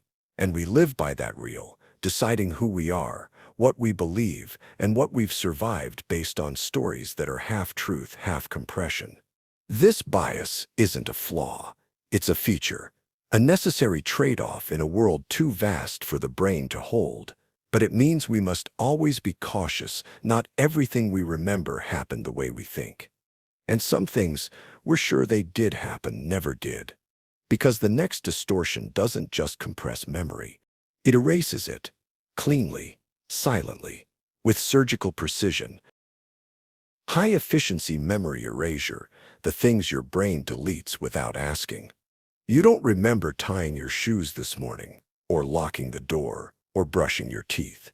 You know you did, you're sure of it, but the moment itself is gone, not buried, not repressed, simply erased. This is high-efficiency memory erasure, the brain's quiet act of forgetting not by accident, but by design. It's not about trauma or aging. It's about efficiency. Your mind constantly trims the edges of awareness, deleting what it deems unnecessary, smoothing transitions, and leaving behind only the essentials for your conscious self to work with. Imagine how overwhelming life would be if every blink, every footstep, every glance at your phone was stored with equal weight. You'd drown in data. So the brain adapts, editing in real time, prioritizing emotional salience, and removing repetitive, low-stakes events before they ever make it to long-term memory. This erasure isn't clumsy. It's elegant. Entire experiences dissolve without a trace. You drive home and can't recall the streets. You reread a page and forget you've seen it before. Sometimes you walk into a room and forget why, because your brain discarded the intention during the transition. But this mechanism has deeper implications. It suggests that much of your life happens without you, the self you think you are. The stream of awareness narrating your day is only given curated content. It's a highlight reel selected after the fact. The rest vanished, like background noise you never noticed. In experimental settings, researchers have shown how easily memories can be removed, altered, or blocked. People can be convinced they've seen footage they never saw, remembered crimes they never committed, or failed to remember choices they clearly made just minutes earlier. So what else might be missing? What if you've met someone and forgotten them entirely, not out of neglect, but because your mind decided they didn't matter? What if entire arguments, moments of clarity, or brushes with insight were scrubbed because they didn't fit the narrative your brain wanted to protect? And what if the only reason you feel continuous and whole is because something behind the scenes works constantly to maintain that illusion? Because sometimes what feels like memory is just the result of a deeper system stitching your timeline together. Continuity maintenance algorithms. The unseen editors of your identity. You wake up. The light is familiar. The thoughts in your head feel like yours. The world, despite its chaos, makes just enough sense to move through it. You assume the person who fell asleep last night is the same person who opened their eyes this morning. But how do you know? This feeling of self-continuity, this seamless thread tying your past to your present, is not a given. It's constructed, and it's fragile. Psychologists call it the narrative self, an ongoing story you tell yourself about who you are, what matters, and why you behave the way you do. But that story isn't written with perfect memory or flawless logic. It's maintained by what could be described as continuity algorithms, psychological mechanisms that constantly smooth, adjust, and rewrite your inner timeline to preserve a coherent identity. Every moment, your brain receives a flood of sensory data, emotional reactions, fleeting thoughts. Most of it is discarded. What remains gets stitched into a sequence that feels linear and meaningful. If you forgot something important, your brain will invent a reason for why you didn't act. If your beliefs change, it will revise your past to make them seem consistent. If you contradict yourself, it will find a way to blur the contradiction. These aren't lies. They're scaffolding. Without them, identity would fragment. The self would appear as it truly is, discontinuous, evolving, filled with gaps and contradictions. Instead, we feel stable, unified, not because we are, but because the system behind the curtain never stops stitching. This becomes clearer in neurological disorders. In cases of amnesia, dissociation, or identity disturbance, the algorithms falter. Time becomes jagged. People lose the thread. Some even fabricate detailed false lives to fill the voids, a desperate improvisation when the inner editor fails. And even in healthy minds, there are moments when the illusion wavers, when you catch yourself acting out of character, or saying things you don't believe, or staring at your reflection unsure of who exactly is looking back. It's not a glitch. It's a glimpse. Because what you call me is not a continuous being, but a constantly refreshed interface, built just convincingly enough to get you through the day. But what happens when the data overloads? When there's simply too much to stitch, too fast to smooth? That's when the system reaches its breaking point and reality starts to blur. Information density threshold, when too much reality collapses awareness. Stand in a crowded square. Dozens of conversations swirl around you. Horns blare in the distance. Colors flash from storefronts. Your phone buzzes. Someone's shouting. A smell catches you off guard. Your eyes dart. Your heart skips. Now try to recall what anyone actually said. This is what happens when you hit the information density threshold, the point at which your brain, faced with too much input at once, starts sacrificing clarity for survival. The senses keep recording, but the mind begins to triage. It filters, flattens, erases. The world doesn't slow down. You do. Your attention narrows. Perception warps. Details vanish before you can name them. You walk into rooms and forget why. You reread the same sentence 5 times. It's not a failure of memory, it's a bottleneck in consciousness. Your brain is astonishingly powerful, but it's not infinite. It evolved to handle just enough information to keep you safe and functional in a local environment. When the modern world floods it with more stimuli than it can process, the architecture bends. You default to heuristics shortcuts. You miss contradictions, ignore nuance, cling to patterns that may not exist. The more overwhelmed you become, the more simplistic your judgments get. This threshold shows up in moments of extreme emotion too, in grief, in terror, in awe. The data becomes too rich, too layered. Time distorts, memory splinters. Sometimes all you retain is a color, a sound, a phrase. The rest is noise, your mind quietly discarded. Some researchers argue that consciousness itself may be limited not by biology, but by information bandwidth, that what we call reality is already reduced, rendered into manageable frames so we don't break. Like a high-resolution image compressed into grainy clarity, just enough remains for us to move forward, but never all of it. That's why we invent meaning. We frame stories. We reject complexity, not because it's false, but because too much truth at once overwhelms the medium. And at the edge of that overload, something stranger begins to appear. Not chaos, but contradiction, because sometimes the only way to hold on to sense is to make peace with what doesn't. Paradox handling. When your mind bends logic to avoid collapse, you're told the statement is false. This sentence is false. Your brain hesitates. Not because it's confused, but because it's caught in a loop. If the sentence is true, then it must be false. But if it's false, then it's true.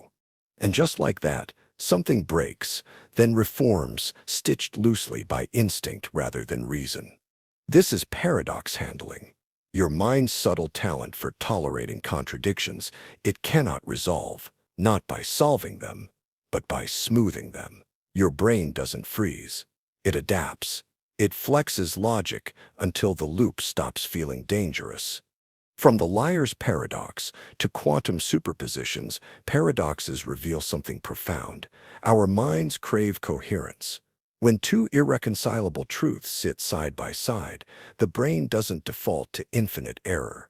It finds a rhythm, even in tension. Like walking across a cracked bridge, your feet still move. This isn't just an intellectual game. It happens constantly. You believe people can change, yet you hold grudges. You seek freedom, yet cling to structure. You fear death, yet live as though it won't happen. Paradoxes like these aren't bugs in the system. They're signs that reality refuses to be boxed. Your mind doesn't reject these contradictions. It contains them, often unconsciously. You reconcile incompatible desires by shifting perspective. You delay collapse by narrating excuses. You live as both the observer and the observed, without ever truly resolving the divide. Paradox handling shows up most clearly in philosophy, mysticism, and advanced science. In Zen, it's the sound of one hand clapping. In physics, it's the wave that is also a particle. In morality, it's the conflict between justice and mercy. Each paradox tears at the boundary between certainty and mystery. And your brain? It doesn't choose a side. Instead, it builds a quiet tolerance for what cannot be explained. A humility that sharpens your grasp of truth, not by narrowing it, but by expanding the frame. And just when you think the contradiction is unique, something else stirs in the background, a sensation even more unsettling. Because sometimes, chaos isn't what it seems. Sometimes, randomness feels like design. Randomness feels patterned when the mind invents meaning to survive noise. You're walking down a quiet street, and you hear a snippet of a song from a passing car, the same song you woke up with in your head. Then, a license plate catches your eye. It has your birth year on it. At the next corner, a street sign mirrors your initials. None of it is connected, and yet it feels like something is trying to speak. This is the unsettling truth behind why randomness feels patterned. Not because the universe is leaving clues, but because the human brain is built to treat chaos like a puzzle, to see signal in noise, to grasp for story in static. At its root, this isn't a flaw, it's survival. The ancestors who noticed patterns lived longer. The ones who saw rustling grass and thought maybe a predator had better odds than those who dismissed it as wind. Over thousands of years, this instinct calcified, better to be wrong and alive than right and dead. So now, even in an age of algorithms and quantum probability, your brain still weaves threads. It searches for intention where there is only math. It interprets randomness as narrative. You roll dice and they come up 6, all 3 times. You flip a coin and it lands on heads 10 times in a row.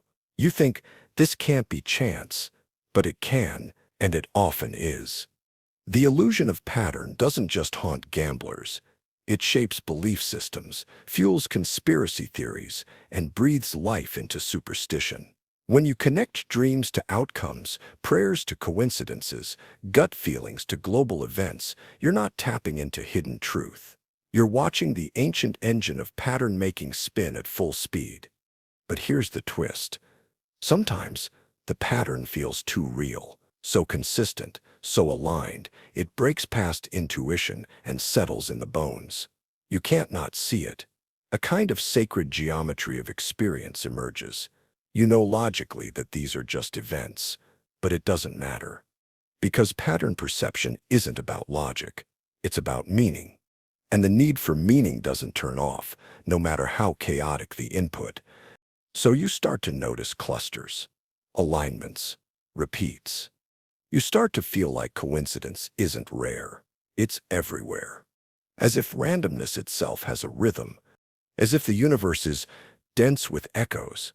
And that leads us to something even more disorienting. Because when enough patterns stack on top of each other, the chaos doesn't fade. It sharpens into coincidence density. Coincidence density.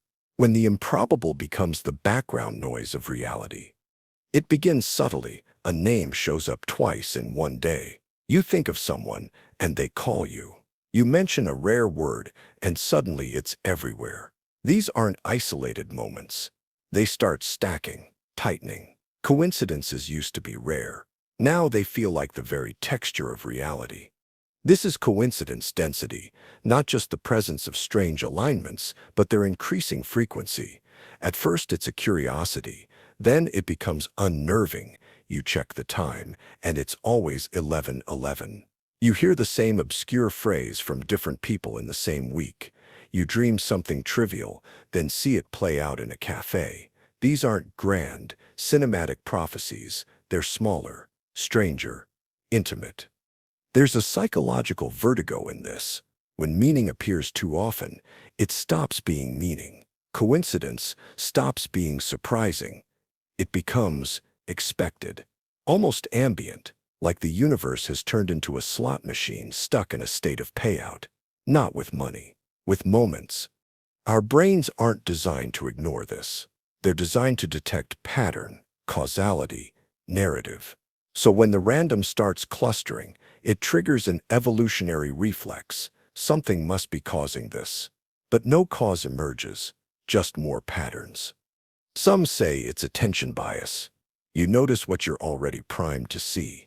Others say it's a trick of probability, that in a complex world, these alignments are inevitable. Maybe that's true. But it doesn't feel that way. Because what you're witnessing isn't a rare pattern, it's the sensation that pattern itself is accelerating. And this breeds a different kind of discomfort. Because if coincidence is everywhere, how do you know what to trust, what matters, what's real? But maybe the answer isn't in the meaning of the coincidences. Some begin to believe in synchronicity, a hidden architecture behind chance. Others spiral into paranoia, unable to tell the difference between alignment and manipulation. Most just feel disoriented, as if the world has become a hall of mirrors where everything reflects back a little too perfectly. Maybe it's in what they reveal, that our minds are not passive observers. They're co-authors. Reality isn't just happening to us, it's happening through us. And every perception, every interpretation nudges it slightly. Not because we're magical, but because reality isn't rigid. It stretches. It doesn't break. It bends. Reality doesn't break. It bends. When the rules seem to shift instead of shatter, you expect the world to hold steady. Ground is ground. Time moves forward. Rules, once learned, stay true. But then something small changes. A feeling you've been here before, but things are slightly off, not broken, just bent. It's as if reality has a kind of elasticity, a quiet ability to adjust itself around the edges rather than collapse outright. Think of a memory you were certain of, until someone shows you a photo that contradicts it. You remember your childhood room as blue, but the walls were cream. The friend you recall at an event insists they weren't there. You search for the flaw in your memory, but nothing feels false. It's as if the event itself has curved, subtly shifting its shape to fit something unseen. In physics, we know space-time bends under mass. Gravity warps the path of light. Time stretches near black holes, but outside the vacuum of space, this bending seems psychological, conceptual, as if ideas, beliefs, attention, perception exert their own subtle pressure on the world. You look at a clock, then away, then back, and the second hand seems to stutter. You replay a conversation in your head and realize the meaning changes depending on your mood. The world isn't changing. Not in the way a mirror cracks or a bridge buckles. It's just flexing, softening, responding. This bending creates a strange trust issue. You begin to suspect that what you see isn't fixed, that events don't follow straight lines. That meaning can be edited in retrospect. The bending doesn't destroy reality. It protects it, like code rewriting itself to avoid crashing. A conversation derails, and no one remembers how it started. A choice you regret becomes reframed as fate. You make peace, not because the past changed, but because something in its structure gave way. And yet, there's danger in this fluidity. When reality bends too easily, certainty dissolves. You might start doubting what's real, questioning your own mind, assuming nothing is ever solid. But that's the trap. Because bending isn't the same as breaking. The world holds even as it moves.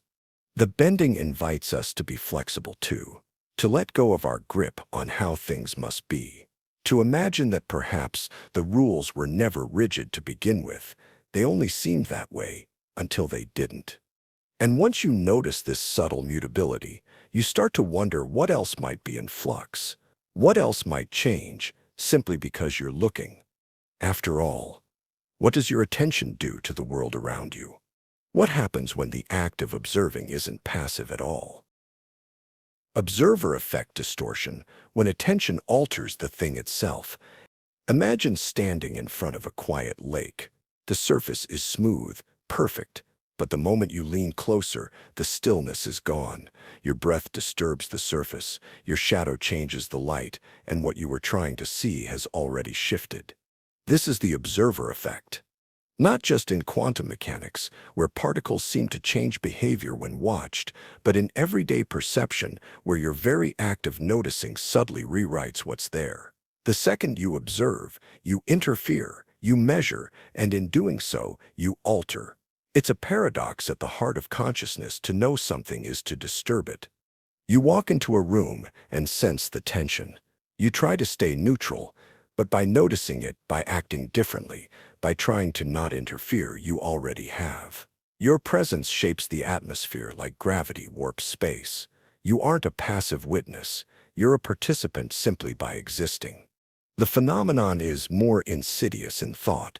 You recall a memory, trying to observe it clearly, objectively, but by remembering it again, you overwrite it. You fold your current mood, your present knowledge, into its edges. That memory is no longer untouched. It's become a new version of itself, edited by attention. Even self-awareness falls prey. Think of a time when you suddenly became aware of your breathing, your posture, your voice. What was natural becomes strange. The ease vanishes. The moment is reshaped by the mirror of your own noticing. This doesn't mean you're imagining things. The distortion is real. It's just not destructive. It's participatory. Your gaze isn't a spotlight revealing truth. It's a hand reaching into wet clay, and the clay responds. In relationships, this becomes almost mystical. People change when you observe them with kindness or suspicion. They lean into the gaze you give them, as if your belief, your attention, becomes a script they feel compelled to follow. So where does that leave you? If every act of observation is also an act of distortion, then there are no untouched truths, only versions that exist in the act of seeing. You're not watching reality unfold. You're shaping it, softly, constantly, with every glance, every thought, every quiet noticing. And if observation carries that much weight, what happens when the lens itself changes? What if it's not just what you see, but how you feel when you see it? Mood-driven reality shifts. When emotion becomes the filter, you wake up to soft rain, tapping the window. The sky is gray. The streets are quiet. Nothing dramatic has changed in the world, but something feels heavier. The air tastes dull. People's faces seem distant. Even familiar places carry a strange, muted edge.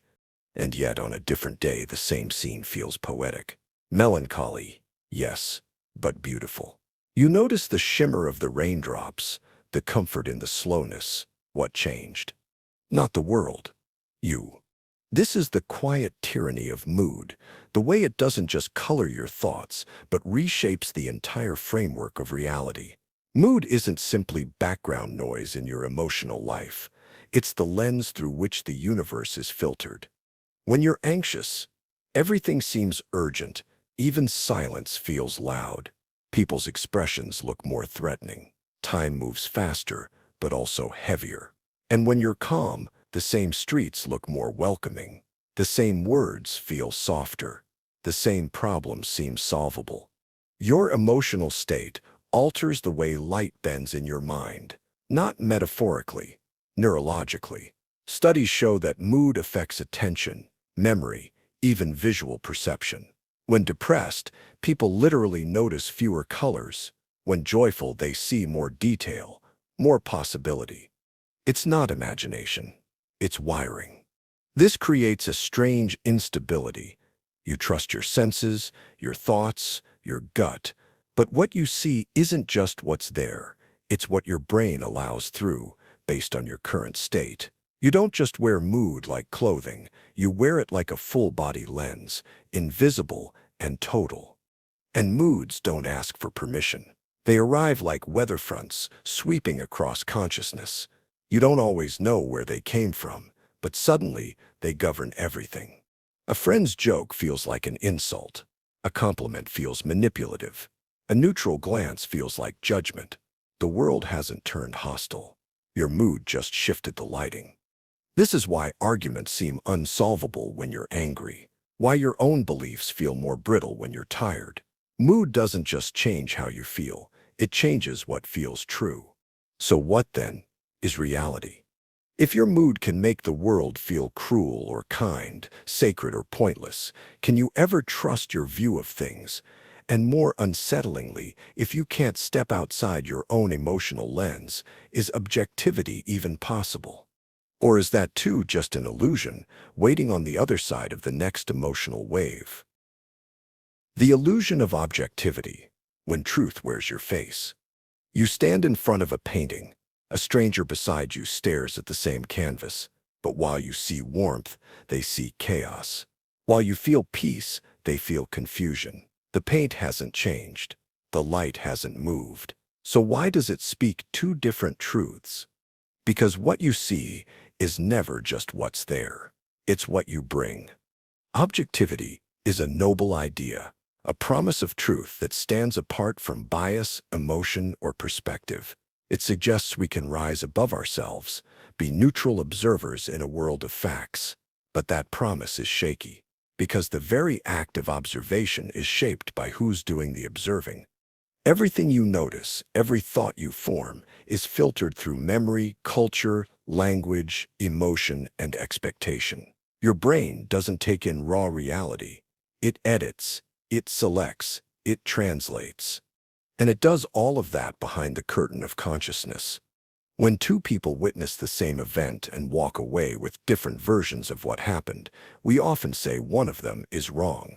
But what if they're both telling the truth, as seen through two different lenses?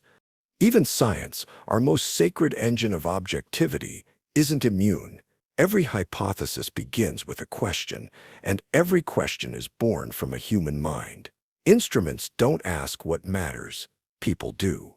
We design what we measure. We ignore what doesn't fit. The illusion of objectivity whispers that truth is out there, clean, pure, untouchable. But in practice, truth is often entangled in our perception. The map is not the territory, but we mistake one for the other, again and again.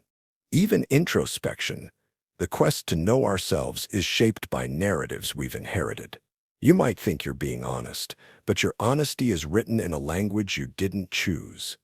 This doesn't mean truth doesn't exist, but it does mean we rarely meet it without leaving fingerprints.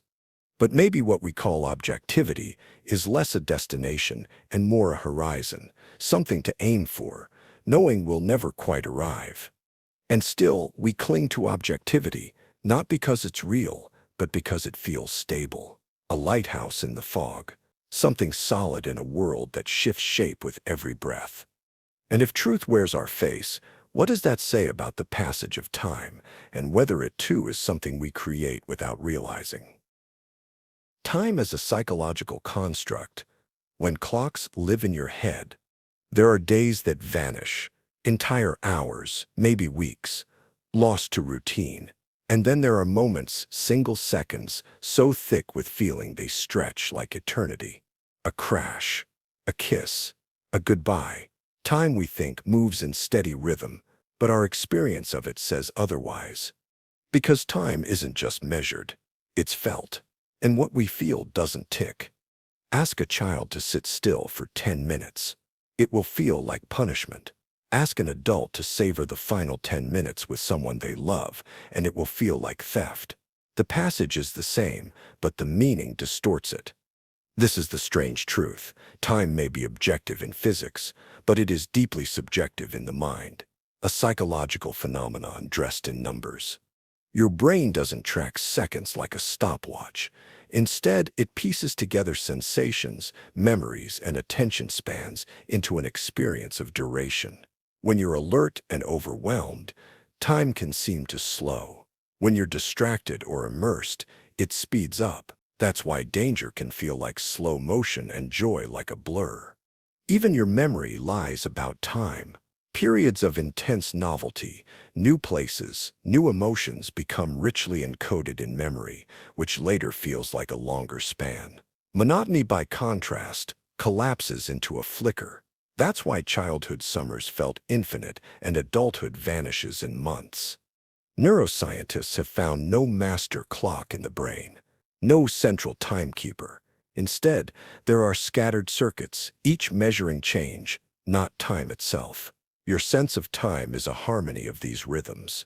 When they go out of sync, so does your reality.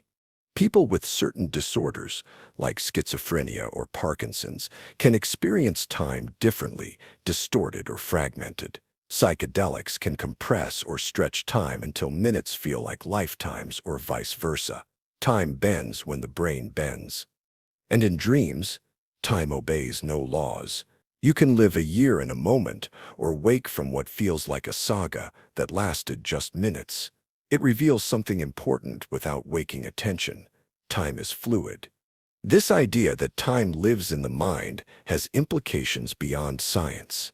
It touches how we grieve, how we age, how we plan and regret. It shapes identity itself. Who you are is, in part, a timeline you construct. So maybe time isn't just something we move through. Maybe it's something we build as we go. But if that's true, if the structure of time is flexible, malleable, personal, then what else might we be creating without knowing? What if even our instinct to see patterns isn't always a gift, but a distortion we can't turn off? Pattern recognition overdrive, when meaning appears where none exists. You glance at a cloud and see a face. You hear a song and suddenly it seems to echo exactly what you're going through. You meet someone new and swear you've met them before, though you haven't. These are small moments, but they add up into a mind that doesn't just observe the world. It tries to decode it. The human brain is a pattern-seeking engine. It evolved this way for survival. Recognizing shapes in the grass wasn't just art, it was the difference between seeing a predator and becoming prey. Detecting rhythms, anomalies, repetitions, these helped early humans predict seasons, navigate terrain, and find meaning in chaos. Our minds crave order. We are wired to connect the dots. But sometimes we connect too many. This is called apophenia, seeing patterns in random data. It's the force behind conspiracy theories, ghost sightings, and hearing hidden messages in static. It's why gamblers believe in lucky streaks, and why some people see divine signs in spilled coffee or sidewalk cracks. When you want meaning, the mind obliges. Apophenia isn't always a flaw. In art, it inspires creativity. In science, it sparks hypotheses. In conversation, it helps you read between the lines. But in excess, it becomes dangerous. You begin to see intention where there's none. You mistake coincidence for causality. You assemble unrelated fragments into stories too perfect to be true because they aren't. Our brains fill gaps, invent reasons, and hallucinate order to soothe uncertainty.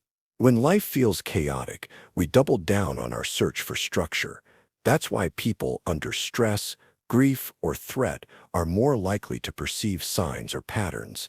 It's not delusion, it's a reflex. The brain's defense against ambiguity. Modern life amplifies this overdrive. Algorithms feed us curated patterns, songs that match our mood, ads that mirror our thoughts, videos that echo our fears. We start to believe the world is responding to us, whispering back in symbols and synchronicities. Sometimes it feels magical. Sometimes it feels like surveillance. Either way, it tightens the loop. We look for meaning. We find it. We believe it. But what if not every whisper is a message? What if some meanings we find are just projections, like shadows thrown against a wall? Beautiful, maybe, but not real. And yet, how can you tell the difference? If the mind is both the observer and the narrator, how can you ever be sure which patterns are out there and which ones are just echoes of your own thinking? Perhaps the only way to know is to test the pattern. Observe it, repeat it. But here, we run into a deeper, more unsettling problem. What if the experiment itself bends the reality it tries to measure? Experiment limitations, when observation alters the observed. Science is often seen as the final word, a cold, clean tool that cuts through confusion. But peel back its layers, and something more fragile emerges, not a sword but a mirror, easily distorted by the hand that holds it. Every experiment carries an assumption that you can measure reality without affecting it, that there is an objective world waiting to be revealed if only we ask the right questions. But what if the act of asking is what shapes the answer? This isn't just theory, it's built into the fabric of modern physics. In quantum mechanics, the observer effect shows us that particles behave differently depending on whether they're being watched. A photon isn't just a tiny speck of light, it's a wave, a possibility, until someone tries to pin it down, and in that moment of observation it changes. But this isn't limited to subatomic scales. Even in psychology, simply being studied can shift behavior. Subjects act differently when they know they're being observed. The presence of a clipboard, a camera, or a researcher alters the outcome. We call this the Hawthorne effect. But it goes deeper. It's a reminder that purity in measurement is often a myth. Even in controlled labs, variables leak. Expectations, biases, assumptions, they all seep in. Sometimes it's subtle, like the tone of a question nudging a subject's answer. Sometimes it's profound, like double-blind trials still swayed by unconscious cues. The very structure of the experiment shapes its conclusions. And then there's replication, the gold standard of scientific truth. But when we try to repeat famous results, many don't hold. The replication crisis has shaken fields from psychology to medicine. It whispers a quiet, disturbing truth. Maybe we don't understand our tools as well as we thought. But perhaps the most haunting limit isn't external. It's within us. Because we interpret results with minds built from stories, we seek confirmation. We fear ambiguity. We lean toward what makes sense, not what is. Every data point enters a system colored by human need, our longing for order, for narrative, for meaning. So the question becomes, can we ever see reality as it truly is? Or do we only ever see our reflection in it? And if the mirror is always smudged with fingerprints, what happens when we stop trying to polish it and instead turn inward? What happens when we step away from the tools, the theories, the measurements, and simply sit with what is? Meditation and detachment effects.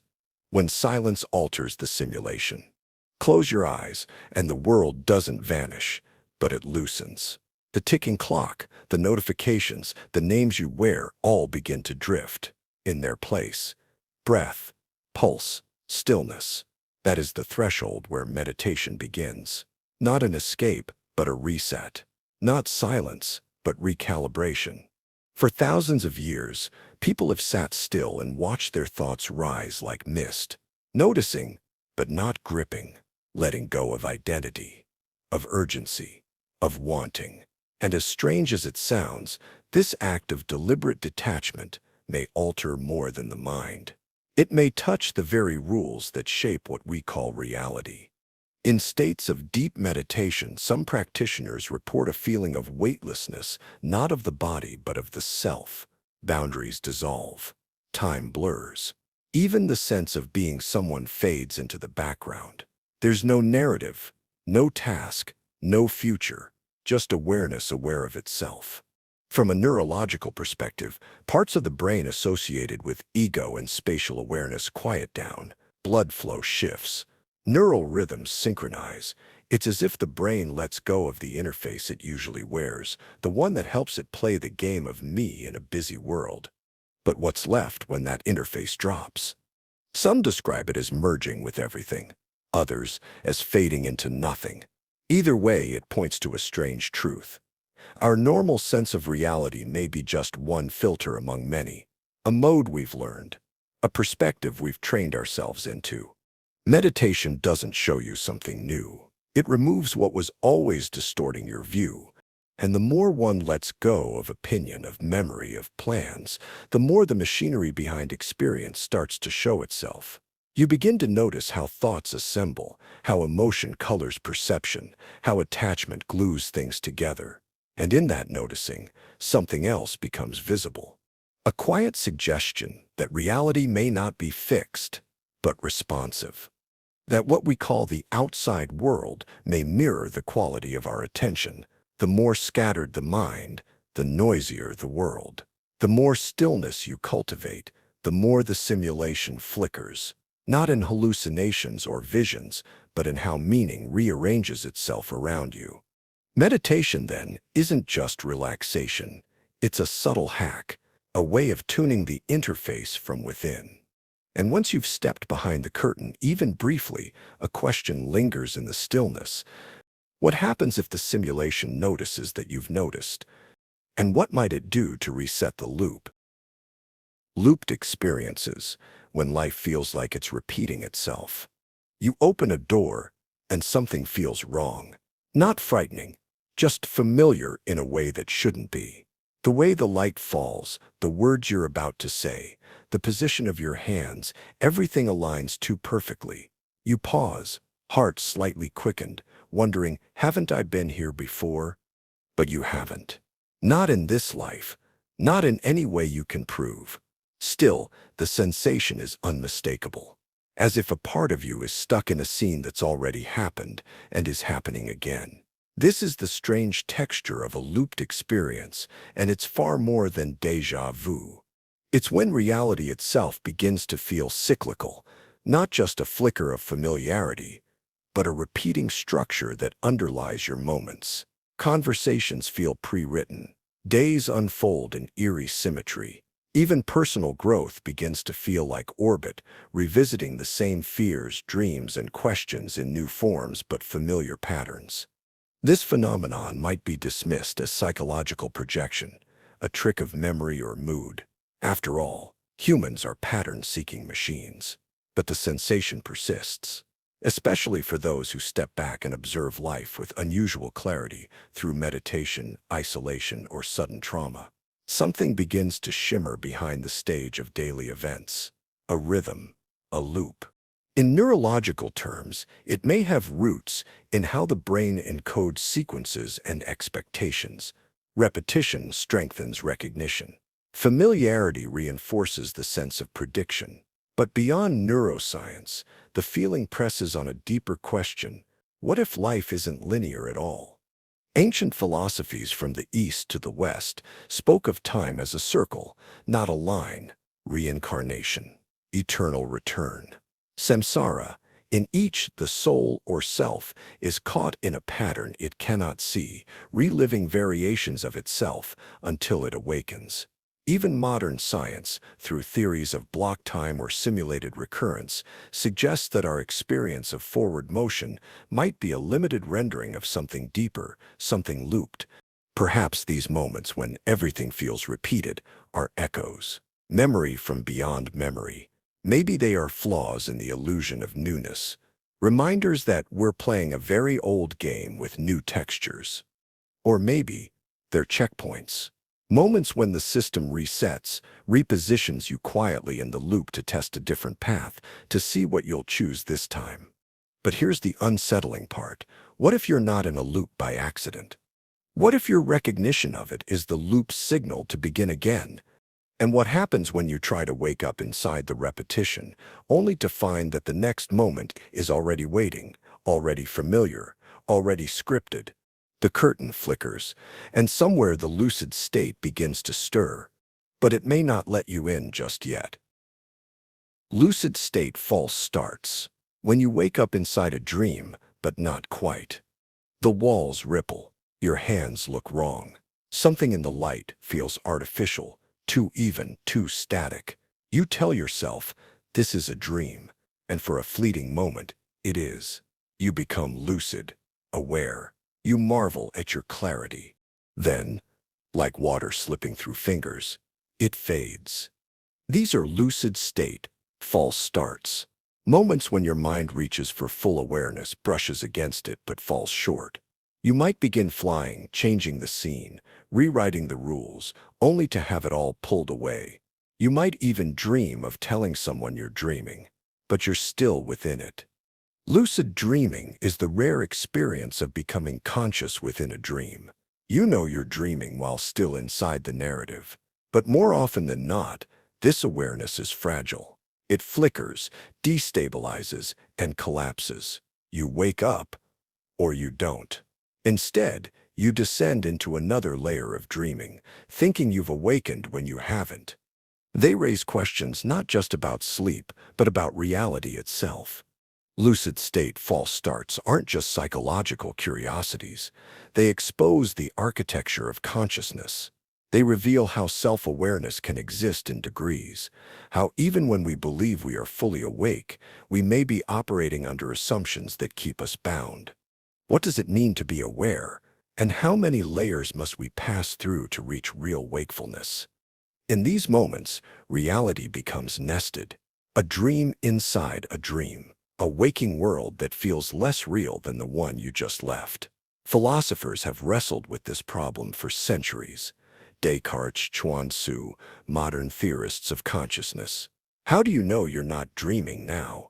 They also challenge control. In a lucid dream, the illusion is that we become the architect. But that control is rarely absolute. The dream resists. It bends in strange ways, creating characters who argue with your commands, environments that reset when changed, outcomes that spiral away from intent. And when lucidity fails, it feels like betrayal. You were so close. You knew. But knowing isn't always enough. Perhaps these false starts aren't failures at all. Perhaps they are trials, staged awakenings to test your readiness. Echoes of a deeper truth that waking up in any sense is not a single moment. It's a series of attempts, some successful, some not. And in the quiet that follows, one thought lingers. If your mind can dream of being awake, can it also dream of being uploaded? Or worse, what if it already has? Mind upload thought experiments. If your soul could be saved as a file. Picture this. A chair in a pristine white room. Wires thread from the ceiling like strands of silver, gently descending toward a seated figure. Their eyes are closed. Calm, waiting. A soft hum begins. The machine is reading everything. Their thoughts, memories, fears, loves, regrets, all of it. Bit by bit, their consciousness is being transferred into something else. A new vessel, not of flesh, but of code.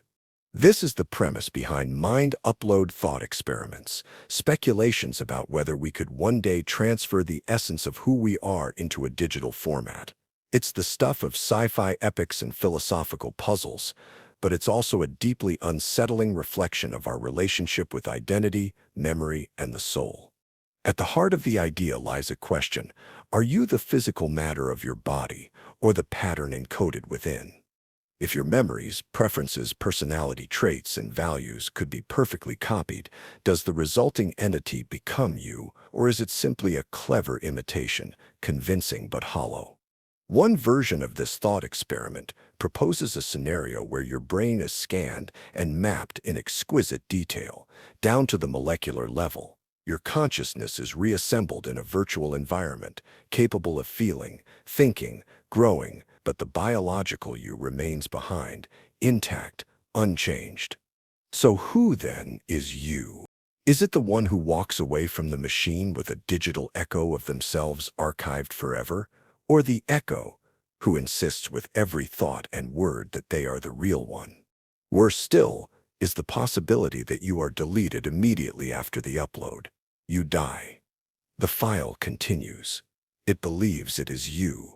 It weeps like you, loves like you, but you never experience any of it. Does continuity matter? Is identity a thread or a flame, something that passes on, or something that can be reignited from the same spark? Mind upload thought experiments often don't end with neat answers. They're designed to twist the knife of uncertainty, to show us how fragile our sense of self truly is. They force us to confront what makes us us.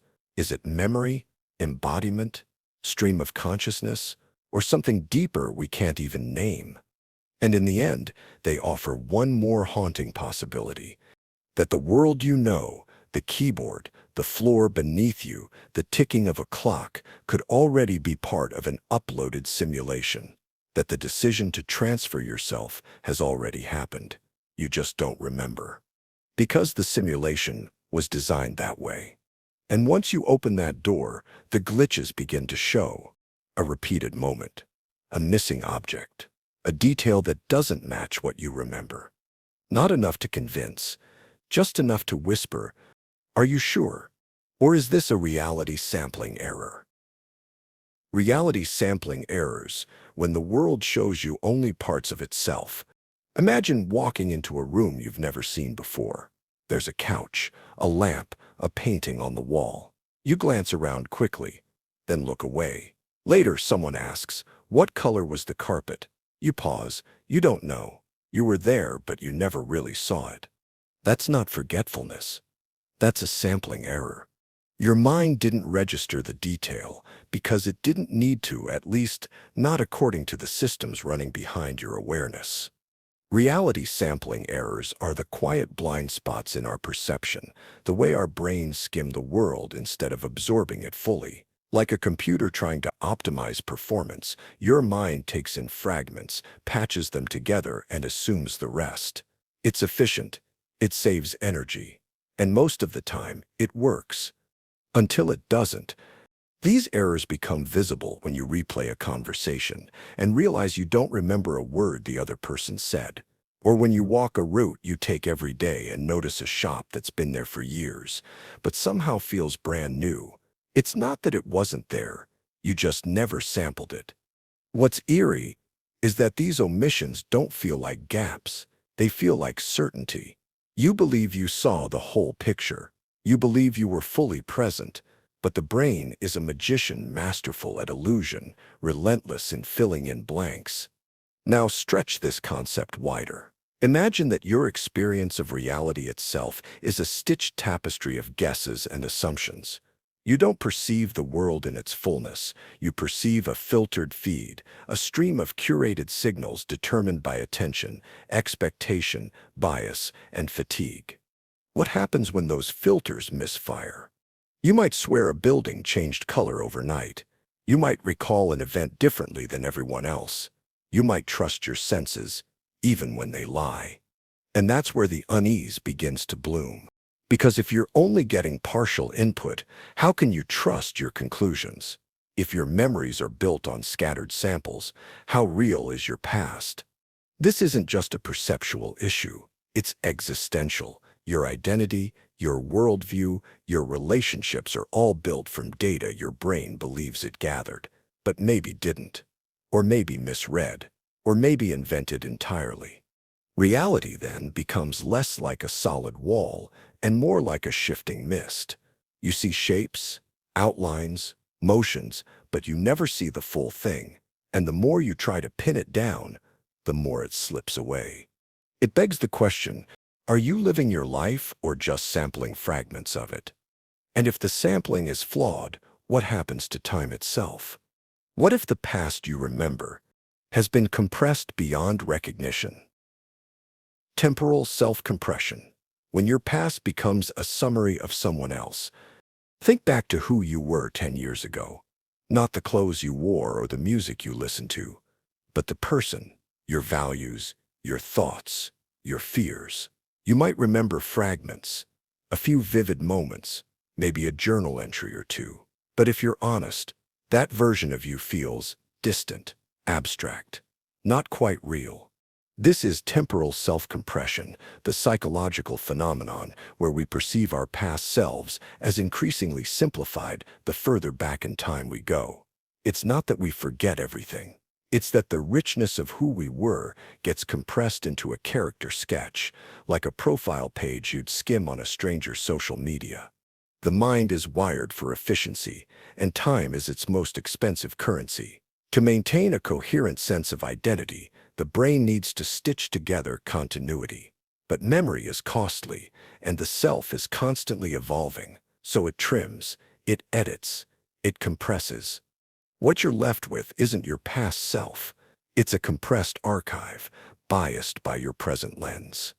This explains why you may look back at your teenage self with a mix of embarrassment and confusion, not because you were absurd, but because you no longer recognize the nuances of that internal world. Your motivations, your inner dialogues, your silent hopes, they've been flattened into labels: insecure, rebellious, naive. But this isn't just about memory. It affects how we judge others too. You might criticize someone's past decisions without realizing you're doing the same to your own history. You've forgotten the full context of those choices. You're looking back with today's clarity, not yesterday's confusion. Temporal self-compression also distorts how we imagine the future. Studies show we see our future selves as strangers, simplified caricatures whose needs we don't fully grasp. That's why people procrastinate, skip workouts, sabotage savings. The future self is too abstract to feel real. This creates a strange loop. We're anchored in a present self that's constantly rewriting the past and underestimating the future. Identity becomes a moving target. Who you were feels less human. Who you'll become feels less important. And it raises a troubling question. If every version of you is just a compressed impression, when do you ever fully exist? There's something lonely in that. Like walking through a museum where all the exhibits are blurry paintings of yourself, recognizable but hollow. You know you were real, but you can't quite feel it. And sometimes, in the quiet moments, you sense that the version of you carry around isn't stable at all, that the self flickers like a signal struggling to stay on. One moment there, the next, uncertain. Just a glitch away from disappearing into an ontological flicker. Ontological flicker, when being itself stutters. What does it mean to be? Not to feel or think or act, but simply to exist. Most days, that question never arises. We go about our routines wrapped in the quiet certainty that we are real, that we persist moment to moment as continuous selves, anchored by memory, intention, and experience. But what if that continuity is an illusion? Ontological flicker refers to the subtle, often unspoken dissonance between being and not being, a tremor in the foundation of existence where the self momentarily stutters, not quite disappearing, but not entirely there either. It's the quiet suspicion that your reality isn't as stable as it seems. You've felt it, though you may not have named it. That eerie sense during meditation or deep fatigue, when your body is present but your mind floats, uncertain, or the moment you look into a mirror and feel briefly unfamiliar to yourself, like the image is watching you. Or waking in the middle of the night, unsure who you are, what time it is, or whether this moment is part of a dream. It's not psychosis. It's not even pathology. It's a side effect of consciousness peeking behind its own curtain. Your sense of self isn't a constant flame, it's a flickering signal reconstructed each second by billions of neural interactions. Most of the time, it's seamless. But sometimes, just sometimes, it glitches. Your story of you slips, your location in time wavers, and being feels more like a hypothesis than a fact. These flickers are small, but their implications are vast. If the feeling of existence can stutter, what anchors us? If the eye can blink in and out, however briefly, then what separates life from dream, self from illusion? And if you are rebuilt from moment to moment, who is doing the rebuilding? Some philosophers suggest this instability is fundamental, that consciousness isn't a thing, but a wave oscillating between presence and absence, always real, but never still. Like a light bulb powered by inconsistent current, casting shadows that dance just out of reach. Others argue the flicker is evidence that we are not the source of our own being, that we are observed, maintained, rendered, like a character aware that the script could end at any second. These aren't just poetic metaphors. They hint at a deeper truth. Identity is not a smooth arc. It's a jumpy playback. And in between the frames, the gaps widen. Sometimes the flicker is comforting. It offers distance from suffering, space from obsession. But other times, it's terrifying. It feels like standing on the edge of a question too big to answer. Are you truly here? Or is this moment just the latest rendering? And if your being is stitched from flickers, what holds the story together? Perhaps it's not memory, not experience, but something stranger. The narrative compression of lived time. Narrative compression of lived time, why your life feels shorter the longer you live. Think back to your childhood summers. The way days stretched out like an endless ribbon. Weeks felt like months. Moments felt monumental. You remember the smell of wet pavement, the sound of distant lawnmowers, the tiny dramas that unfolded during recess. Time felt full, then dense, wide, textured. Now think about last year. Not in detail, just generally. Chances are, it feels like it went by in a blur. A few standout events, a few milestones, and the rest a fog of repetition. Meetings, errands, scrolling screens, an entire year compressed into a vague sense of it happened. This is narrative compression of lived time, your brain's tendency to condense your experience of life as more of it accumulates. It's not time speeding up, it's you, unconsciously summarizing your past, like an editor trying to trim a bloated manuscript. The more life you've lived, the more your mind reduces the space each year occupies in memory. And it's not just memory, it's identity. Your sense of self is built from narrative. But stories need structure, not endless sprawl, so you reduce complexity into plot points. That was the year I moved. That was the year she left. That was when I changed jobs.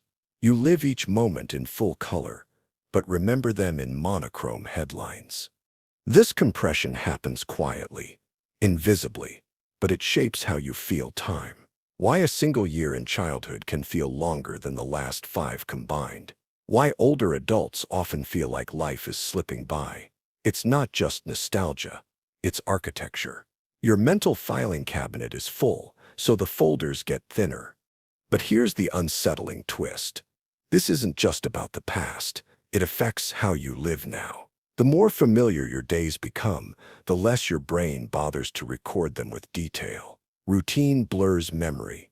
Novelty slows it down. That's why travel, crisis, and love stretch time, because your brain stops compressing and starts noticing. So in a way, time isn't what the clock says. It's what your story allows. A life filled with routine feels short. A life filled with change feels longer, not in years but in memory. This invites a strange form of existential editing.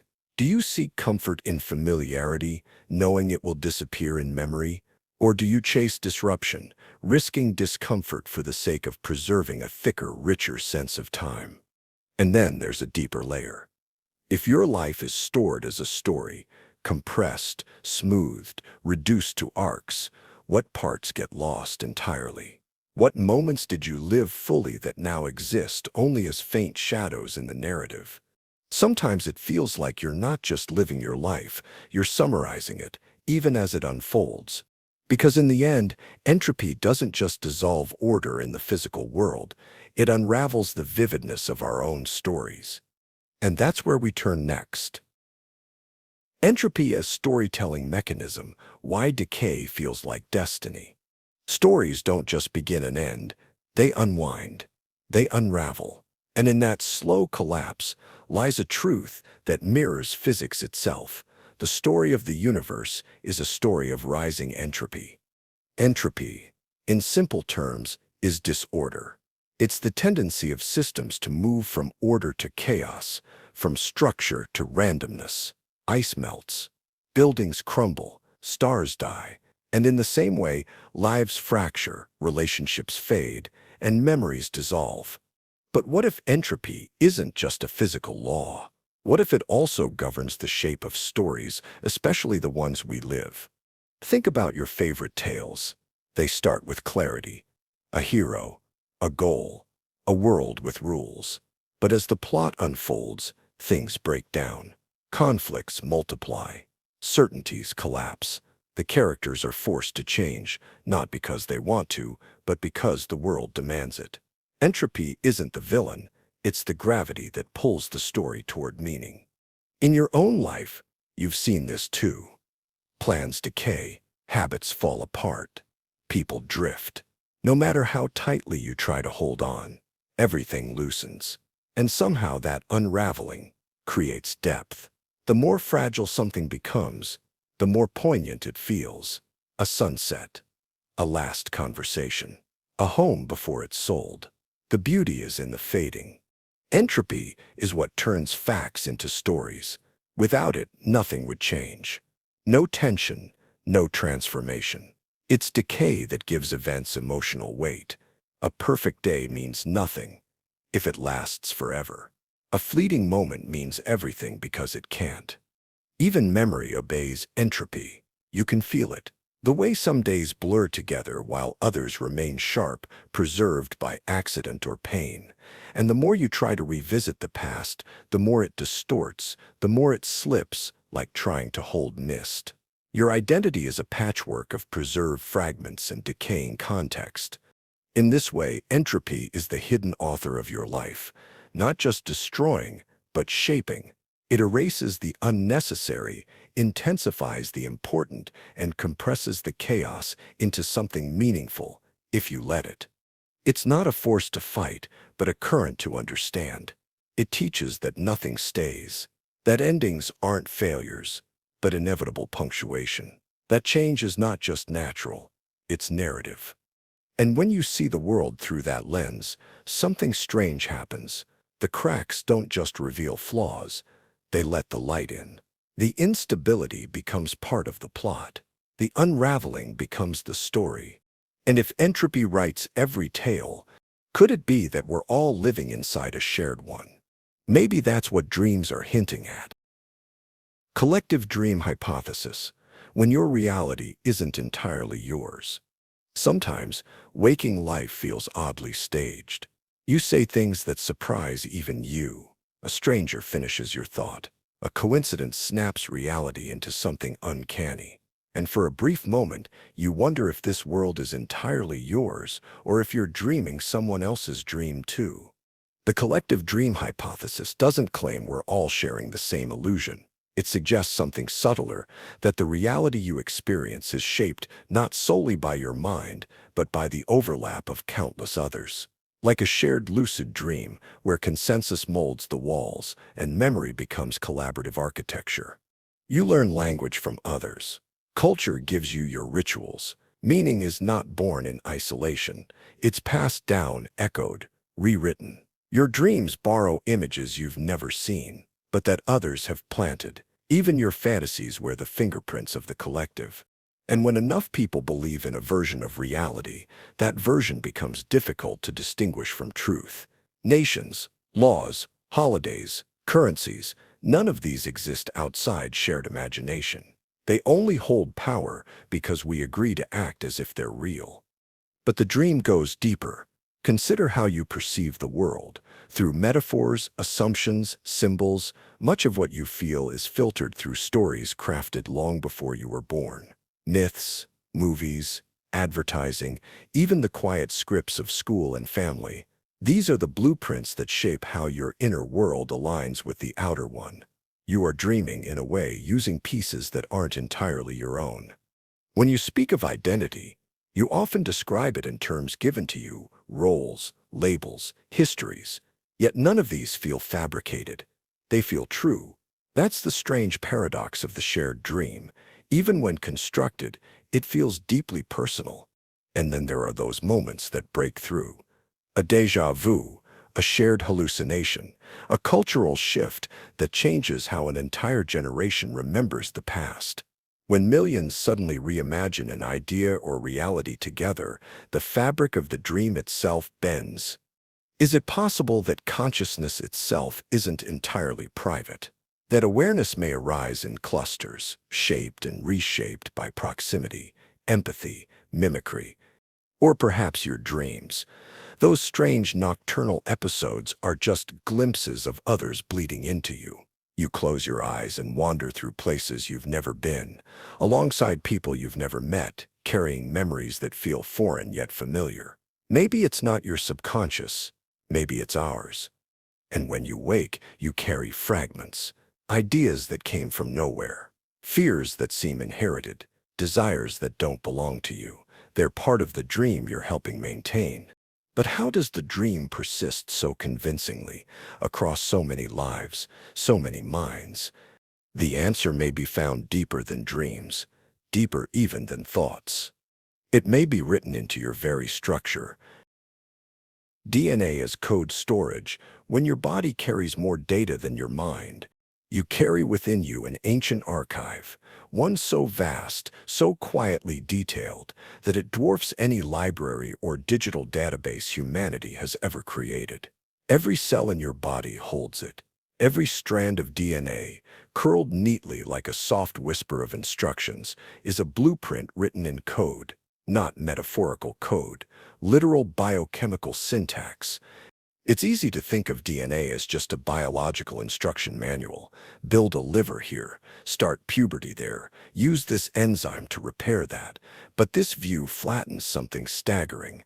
DNA doesn't just store how to build a body. It holds timelines, adaptations, ancestral memory, even echoes of long-forgotten diseases and environmental traumas. It is, in essence, the original hard drive. 4 simple nucleotides, A, T, C, and G, combine in sequences that rival the most sophisticated encryption algorithms.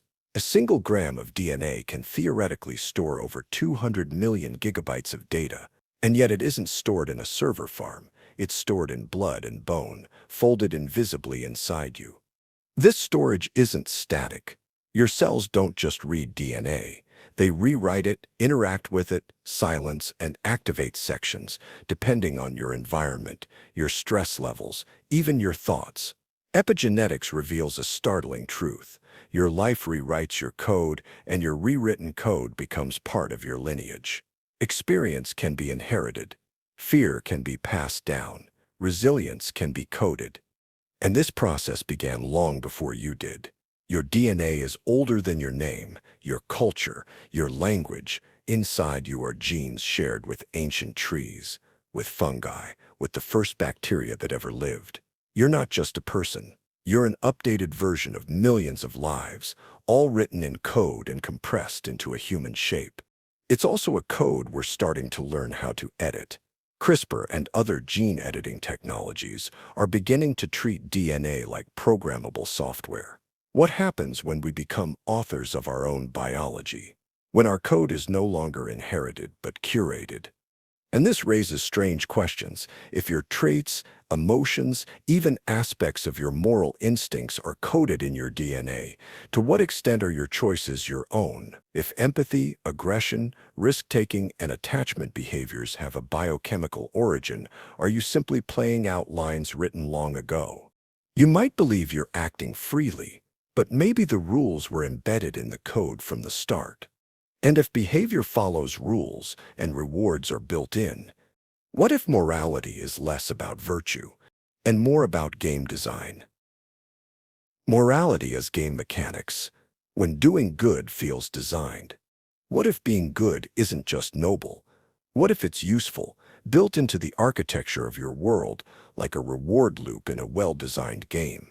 Morality often feels like something sacred, an invisible compass that points you toward what's right, even when no one's watching. But when you look closely at how morality behaves, how it feels, how it's enforced, how it evolves, it begins to resemble something engineered, like game mechanics designed to shape behavior. In games, certain actions grant points, others come with penalties. Systems emerge to guide you toward good play, cooperating with others, avoiding betrayal, making selfless choices. The better you play, the more you're rewarded. Not always with victory, but with progress, with meaning. Real life mirrors this. Acts of kindness light up the brain's reward centers, helping others lower stress. Honesty and generosity can increase your lifespan. These aren't just social perks, they're biological benefits. Altruism, it seems, is a built-in mechanic, one that encourages certain patterns over others. But where do these patterns come from? Some philosophers argue that morality evolved not as a divine commandment, but as a survival strategy. Early human groups that valued fairness, empathy, and mutual protection fared better than those that didn't. Moral instincts, like guilt, pride, outrage, became tools for managing the complex multiplayer game of social living. And then there are the invisible rules. Taboos, customs, norms. Many of them aren't logical, but they're powerful. They shape behavior with the precision of a game script, where this, eat that, speak softly here, bow there, fail, and the system punishes you, not with points lost, but with shame, exclusion, or worse. You might feel that morality is a personal compass, but it's also peer-reviewed, culturally updated, and passed down like patch notes. Some rules change. Others seem hard-coded. Don't kill. Don't lie. Help those in need. These remain across eras and civilizations, like core mechanics that keep the game from crashing. And the strange part?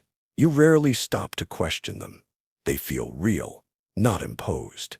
That's the brilliance of the system. The rules are internalized. You enforce them yourself, often without knowing why. The most effective mechanics are the ones you mistake for free will. But if morality is a mechanic, then who or what designed the game? And why do the rules feel so finely tuned to favor conscious life in the first place? That question takes us closer to a filter, a threshold, one that may explain why you're here at all. The Anthropic Filter, why you exist after all the endings. Imagine a vast timeline of possible universes. Most are barren. Some blink out seconds after they form. Others spin on without ever developing complexity, consciousness, or the strange, persistent ache of self-awareness. A few come close. Fewer still cross a mysterious threshold, the one that lets life not only exist, but ask why it does. You live in one of those rare timelines. But why? The Anthropic Filter is a haunting thought experiment. It suggests that if you're conscious and capable of asking about your existence, then you've already survived countless cosmic dead ends. In other words, you're here because you passed through filters that annihilated other paths. Every moment that led to you was a narrow escape. There are many kinds of filters. Asteroids that never hit, viruses that didn't wipe us out, wars that nearly broke the world, technologies that could have turned everything to ash, but didn't. Every civilization, if it lasts, must navigate its own sequence of these existential sieves. But here's the twist. You never see the filters that disqualify. Dead universes don't produce philosophers. Failed civilizations don't write books. You only observe the outcomes that permit observers. That makes reality feel unusually survivable, but it's a selection bias written into the fabric of your perception. It gets even stranger. Some argue that the great filter isn't behind us, but ahead, that we may still be approaching an event that most intelligent life never survives. A final test buried somewhere in our future, beyond which almost no one passes. If so, our existence now is a brief window. A quiet before the storm. Others say we already passed it, that the improbable chain of conditions needed to generate life, consciousness, and civilization is so astronomically unlikely that our very presence here means we beat the odds so completely we may be alone, not just in the galaxy, but in the observable universe. The filter idea doesn't comfort, it disturbs, because it recasts your existence as conditional, fragile, balanced on the edge of what almost didn't happen. You are not here because it was inevitable. You are here because everything improbable aligned just long enough for you to ask why. So where does that leave you? Floating in a narrow corridor of possibility, one where existence is permitted, but never guaranteed.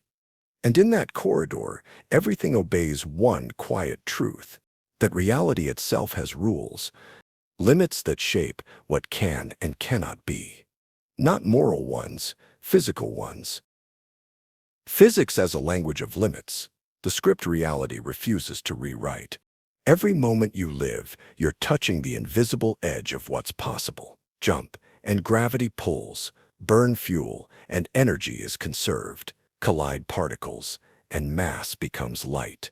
But never for free. These aren't suggestions.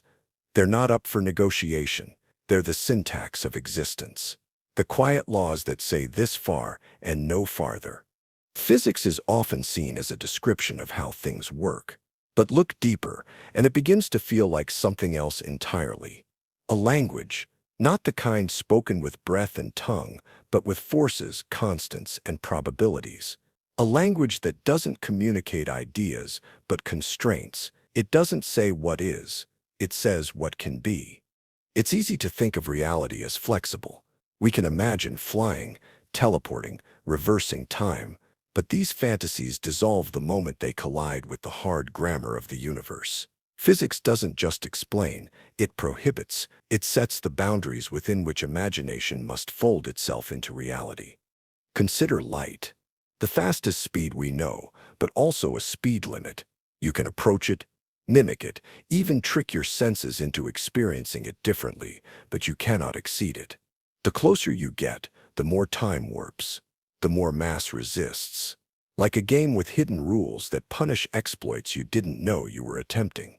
Then there's entropy, the subtle whisper in everything warm and moving. It's not just the tendency for things to fall apart.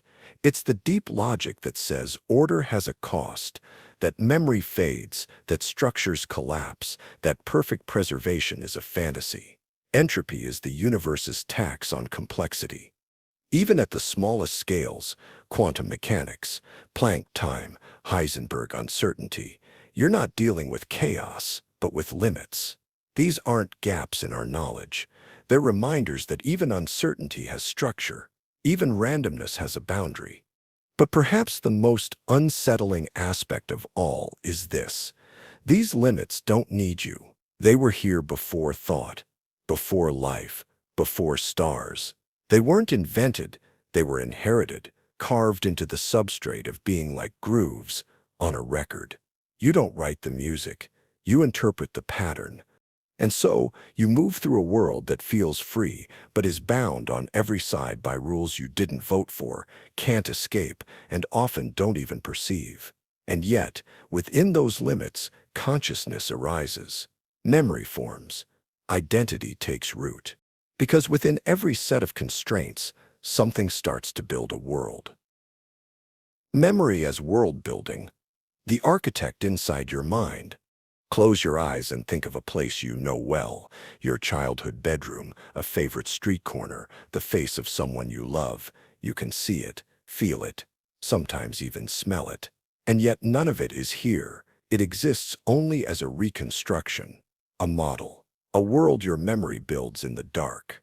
Memory isn't a recording. It's not a tape you rewind or a file you open. It's a dynamic, shifting act of world building. Every time you remember something, your brain redraws it, reweaves it from scattered signals, threads of context, guesses, and gaps. You don't recall the moment, you recreate it. Which means, paradoxically, that your most sacred moments might never be exactly as you remember them. And yet, they feel real. Vivid. More vivid, sometimes, than what's in front of you. That's because memory doesn't just reflect reality. It constructs the one you live in, who you are, what you believe, how you interpret the present, all emerge from the architecture your memories shape. Remove them, and your entire sense of self collapses. This process isn't passive. You're not a vault, but a storyteller. Your brain edits, omits, enhances. It emphasizes danger, novelty, emotion. You remember the things that hurt, the things that mattered, the things that altered your course.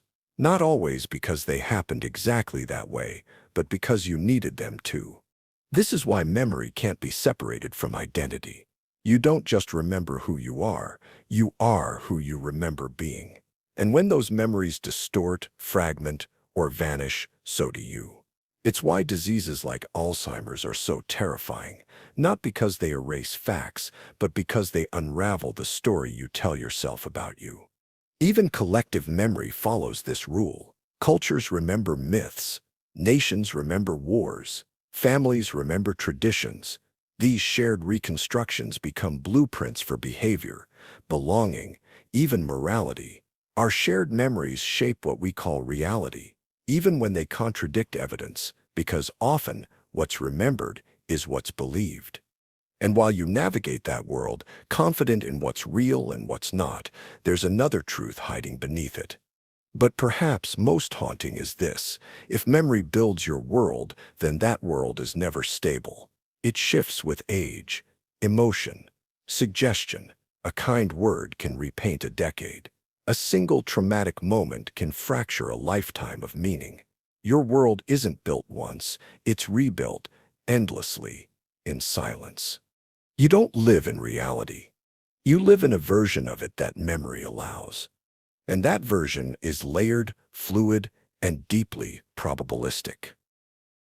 Probabilistic reality layers, the world that might be. Every second of your life, countless possibilities flicker around you. You hear a sound and turn your head. But what if you hadn't? You hesitate at a crosswalk. What if you didn't? These aren't just idle thoughts. They're real echoes of other paths reality could have taken. And in a very deep, unsettling way, your world is shaped not by certainty, but by probability. We like to think of reality as fixed, solid. The cup is on the table. The sun will rise tomorrow, but beneath that comfortable illusion lies a truth. Stranger than fiction, reality may be probabilistic. Not in the poetic sense, but in the literal architecture of the universe. Every particle, every interaction, every choice subject to chance, not certainty. At the quantum level, the smallest building blocks of existence don't behave like neat, orderly billiard balls. They behave like suggestions. A particle isn't in one place. It's in many places. Its position, its momentum, they exist as probabilities, not absolutes. Only when we observe do we get a result. Before that, it's a haze of maybes. A stack of outcomes layered atop one another like overlapping sheets of potential. This idea bleeds into everything. Your brain doesn't wait to see the world and then react. It constantly guesses. It runs simulations, predicts, updates. From your vision to your decisions, your mind lives in layers of probability, weighting what might be and acting on what seems most likely. You think you're responding to the world, but more often, you're responding to a prediction of it. Even memory operates this way. Every recall is an estimation. A bet, your brain assembles what most likely happened. But sometimes, what's likely eclipses what's true. The story you carry forward is a favored probability, not a perfect record. And then there's time. From the past we reconstruct to the future we imagine, time itself may be a probabilistic fog. The arrow of time, the unfolding of moments. Perhaps they aren't linear rails, but weighted branches. What happens, what could have happened, what never will, all existing in a blurred reality of competing chances. So where does that leave you? Maybe you are not just a product of your environment, but of every probability that didn't quite win. You are shaped by what was almost true, what almost happened. You live in the outcome that barely emerged from an ocean of near realities, and tomorrow you'll sail into more. And sometimes, rarely, those layers collapse. Sometimes, something forces a single version of reality to snap into focus, like lightning cracking through fog. That moment, when all the maybes fall silent and something holds a peculiar kind of weight. And it may reveal far more about consciousness than we think. Consciousness collapse points. When awareness becomes the architect, there are moments that split your life in two, before and after. Moments where the world doesn't just shift, it locks into place. A diagnosis, a betrayal, a revelation. You can feel it happen. As if time stutters, as if something vast, normally hidden, is suddenly staring back. These are consciousness collapse points, those rare disorienting thresholds where your awareness becomes so concentrated, so saturated with intensity, that the world seems to crystallize around it. And in that flash, it's as if reality, which had always been probabilistic and fluid, freezes into one unshakable form. But this isn't just poetic language. The idea that consciousness can collapse potential into form is rooted in one of the most mysterious aspects of modern physics, quantum measurement. In quantum systems, particles exist in a state of superposition, a haze of possibilities. But the moment we observe them, they collapse into one definite state. This has led some to speculate that consciousness itself plays a role in shaping what is real. If that sounds far-fetched, Consider the experience of human decision-making. At any given moment, your brain simulates countless potential actions, things you could say, do, or feel. But in moments of intense emotion or awareness, the simulation stops. You act, and from that moment, the world reshapes around the decision. It's no longer what could have been. It simply is. Collapse points are often traumatic or transcendent. A brush with death. A spiritual awakening. The birth of a child. They punch holes in the illusion of smooth continuity. They force you to be present in a way that is almost unbearable. No past to hide in. No future to run to. Just raw, immediate being. And they don't fade easily. You remember the exact light in the room, the sound of a breath, the feeling of your pulse. These details tattoo themselves into memory, as if the brain too knows something real just happened, something irreversible. So what causes these collapse points? Is it emotion? Novelty? A spike in awareness so steep that the mind can no longer maintain ambiguity? Or is it something deeper, a structural feature of consciousness where heightened presence changes the landscape of reality itself? Maybe these moments are the true anchors of a life. Not the days that blur into each other, but the ruptures that demand your full attention. Moments where the layers of what might be fall away, and you're left standing in the strange, silent truth of what is. And when such a moment passes, something subtle remains, a lingering sense that you were watched, not by others, but by something in you or behind you. Something that was there to witness, and perhaps in the end, that witness is not just part of you. It may be the very reason any of this feels real at all. The role of the witness when reality requires an audience. It's easy to think of consciousness as a byproduct, an emergent property of a complex brain, a side effect of neurons firing. But what if we've misunderstood its placement in the order of things? What if consciousness isn't the result of reality, but the requirement for it? In many traditions, both ancient and modern, the idea arises again and again. Nothing exists in fullness until it is witnessed, not just seen with eyes, but truly held in awareness. A flower blooming in a forest with no one to see it may still follow the laws of biology, but its beauty, its meaning, the fact of its presence all seem to crystallize only when noticed. This isn't just poetic musing. In physics, particularly in the quantum realm, observation plays a strange and vital role. The infamous double-slit experiment shows that particles behave like waves existing in multiple states until observed. The act of measurement doesn't just record what's happening, it changes it. The system collapses from possibility into actuality. In this light, the observer isn't separate from reality. The observer is woven into its very function. Not a passive spectator, but an active participant. The witness makes the world visible. And it's not just in laboratories. Psychologically, the presence of a witness alters everything. We behave differently when watched. Our words, our actions, even our self-concept shifts under observation. Consider how differently you carry yourself in a crowded room versus alone at night. The awareness of being seen generates a new kind of reality, more focused, more fragile, and more deliberate. Even our memories gain power when shared. A story told becomes more real, more structured, more alive. Pain experienced privately can distort and blur, but when spoken, when witnessed, it sharpens, finds shape, and often healing. There's something about being seen that confirms we exist. Infants seek their mother's gaze, not just for comfort, but for recognition. I am here.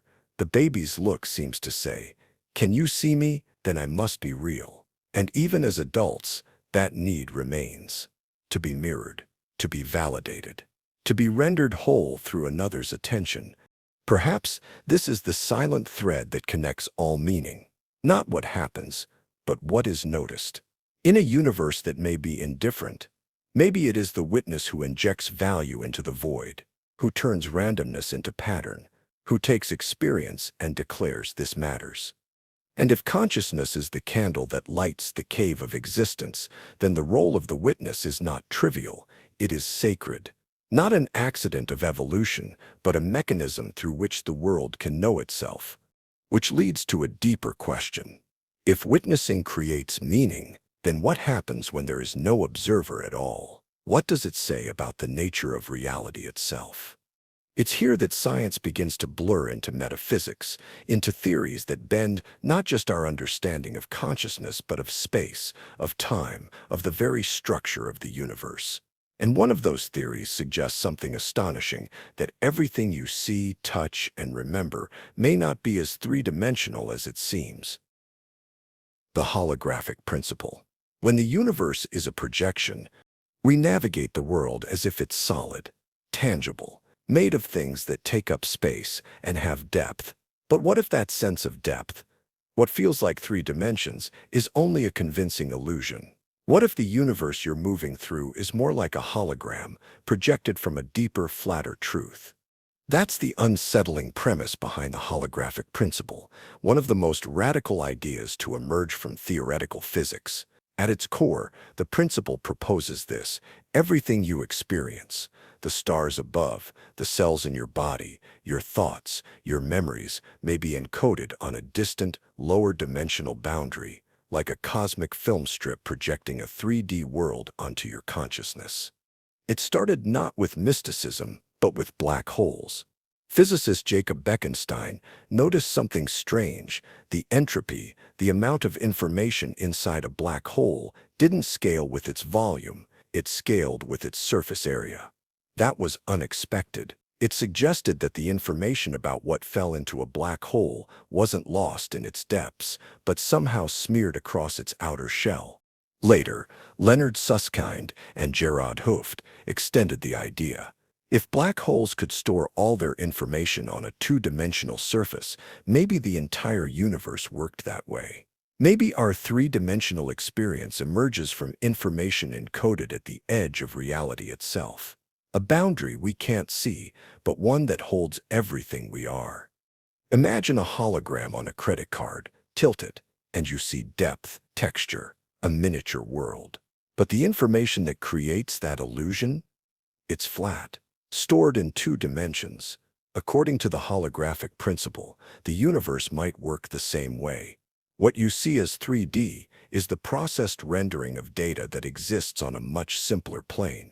It's not just speculation. In string theory and quantum gravity, the math supports it. The idea that space-time, gravity, and even consciousness may be emergent, not fundamental, but rising out of something more abstract, more compressed, more informational. What does that mean for you? It means the here you're in might not be where you really are.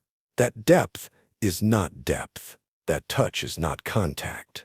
That the physical world may be a kind of user interface, an illusion crafted for your benefit, like icons on a screen. Reality may be more symbolic than literal. And if the world is a hologram, then what is you? A ripple in the code, a localized fold in the data. Are your memories just stored references on the boundary, rendered with emotional fidelity to convince you of continuity? It's a thought that unmoors the mind, that dissolves the walls of the room you're in, because if this world is projected, if the stage is coded, then who built the projector? What's beyond the screen? And what happens when the program shifts, when the signal flickers, when the self no longer recognizes its own pattern? Existential drift. When your meaning loosens its anchor. There are moments in life when everything feels lucid, clear, aligned, purposeful. You wake up with direction. The world makes sense. You fit inside it. And then there are moments when something imperceptible begins to slide. It's not despair. It's not crisis. It's quieter than that. A kind of drifting. As if the tether between you and your meaning has frayed, and you're floating farther from the self you once recognized. This is existential drift, a slow, unsettling erosion of the structures that used to make reality feel coherent. It's not that you've lost hope. It's that you've lost coordinates. Things still matter, but not in the same way. Goals feel hollow. Habits feel automatic. Even joy arrives filtered, like sunlight through fog. It can begin after a major change, a death, a move, a revelation, or it can arrive for no clear reason at all. A silent recalibration of your inner compass, where the north you once trusted now spins aimlessly, and the more you try to cling to old narratives, the less they seem to hold. You still play your role, still show up, still laugh, nod, reply. But beneath the surface, there's a sense that something essential has been misplaced, not lost entirely, just untethered. And you wonder, was the meaning ever real, or was it just structure wrapped in story, comforting, but never solid? Existential drift doesn't scream. It lingers. It shows up when the noise dies down, late at night, in quiet cafes, on long walks with no destination. You see your reflection and it startles you, not because it's strange, but because it's so familiar it feels fake. And yet, there's something oddly sacred about this state. Drift is not destruction. It's transition, like tectonic plates shifting beneath the crust of who you are. The terrain of your identity is rearranging, even if you can't yet name the shape it's becoming. You start questioning the blueprints, the inherited meanings, the stories that once defined what was enough, and in doing so, you make space for something more honest to emerge, meaning not as instruction but as interpretation. To drift is to let go of meaning that no longer holds, but not to stop seeking. It's a recalibration of authenticity, a slow return to something more intrinsic, less performed. So if you feel lost, it doesn't mean you've failed. It might mean you're finally asking the right questions, not the ones about what to do, but about what to be and how to be that without apology or illusion. In the stillness of drift, a new gravity may emerge, not from the world, but from within. And when it does, you won't return to who you were. You'll become who you were always becoming. If you've made it this far, thank you. Thank you for drifting with us through the riddles of existence, through the strange architecture behind what we call reality. These ideas aren't puzzles to be solved. They're invitations to question what seems certain, to sit with what doesn't have an answer, to feel the weight of wonder. Maybe some of these truths unsettled you. Maybe they offered relief. Maybe they simply opened a door you didn't know was there. Let them echo. Let them shape your silence. And if something stayed with you, an idea, a doubt, a shift in how you see the world, feel free to leave a comment. We'd love to hear what moved you, confused you, or sparked something new. If this journey meant something to you, a like or a share helps it find others who might need it too. And if you'd like to walk this strange path again, you're always welcome to subscribe. Until next time, rest deeply, dream freely, and never stop looking beneath the surface.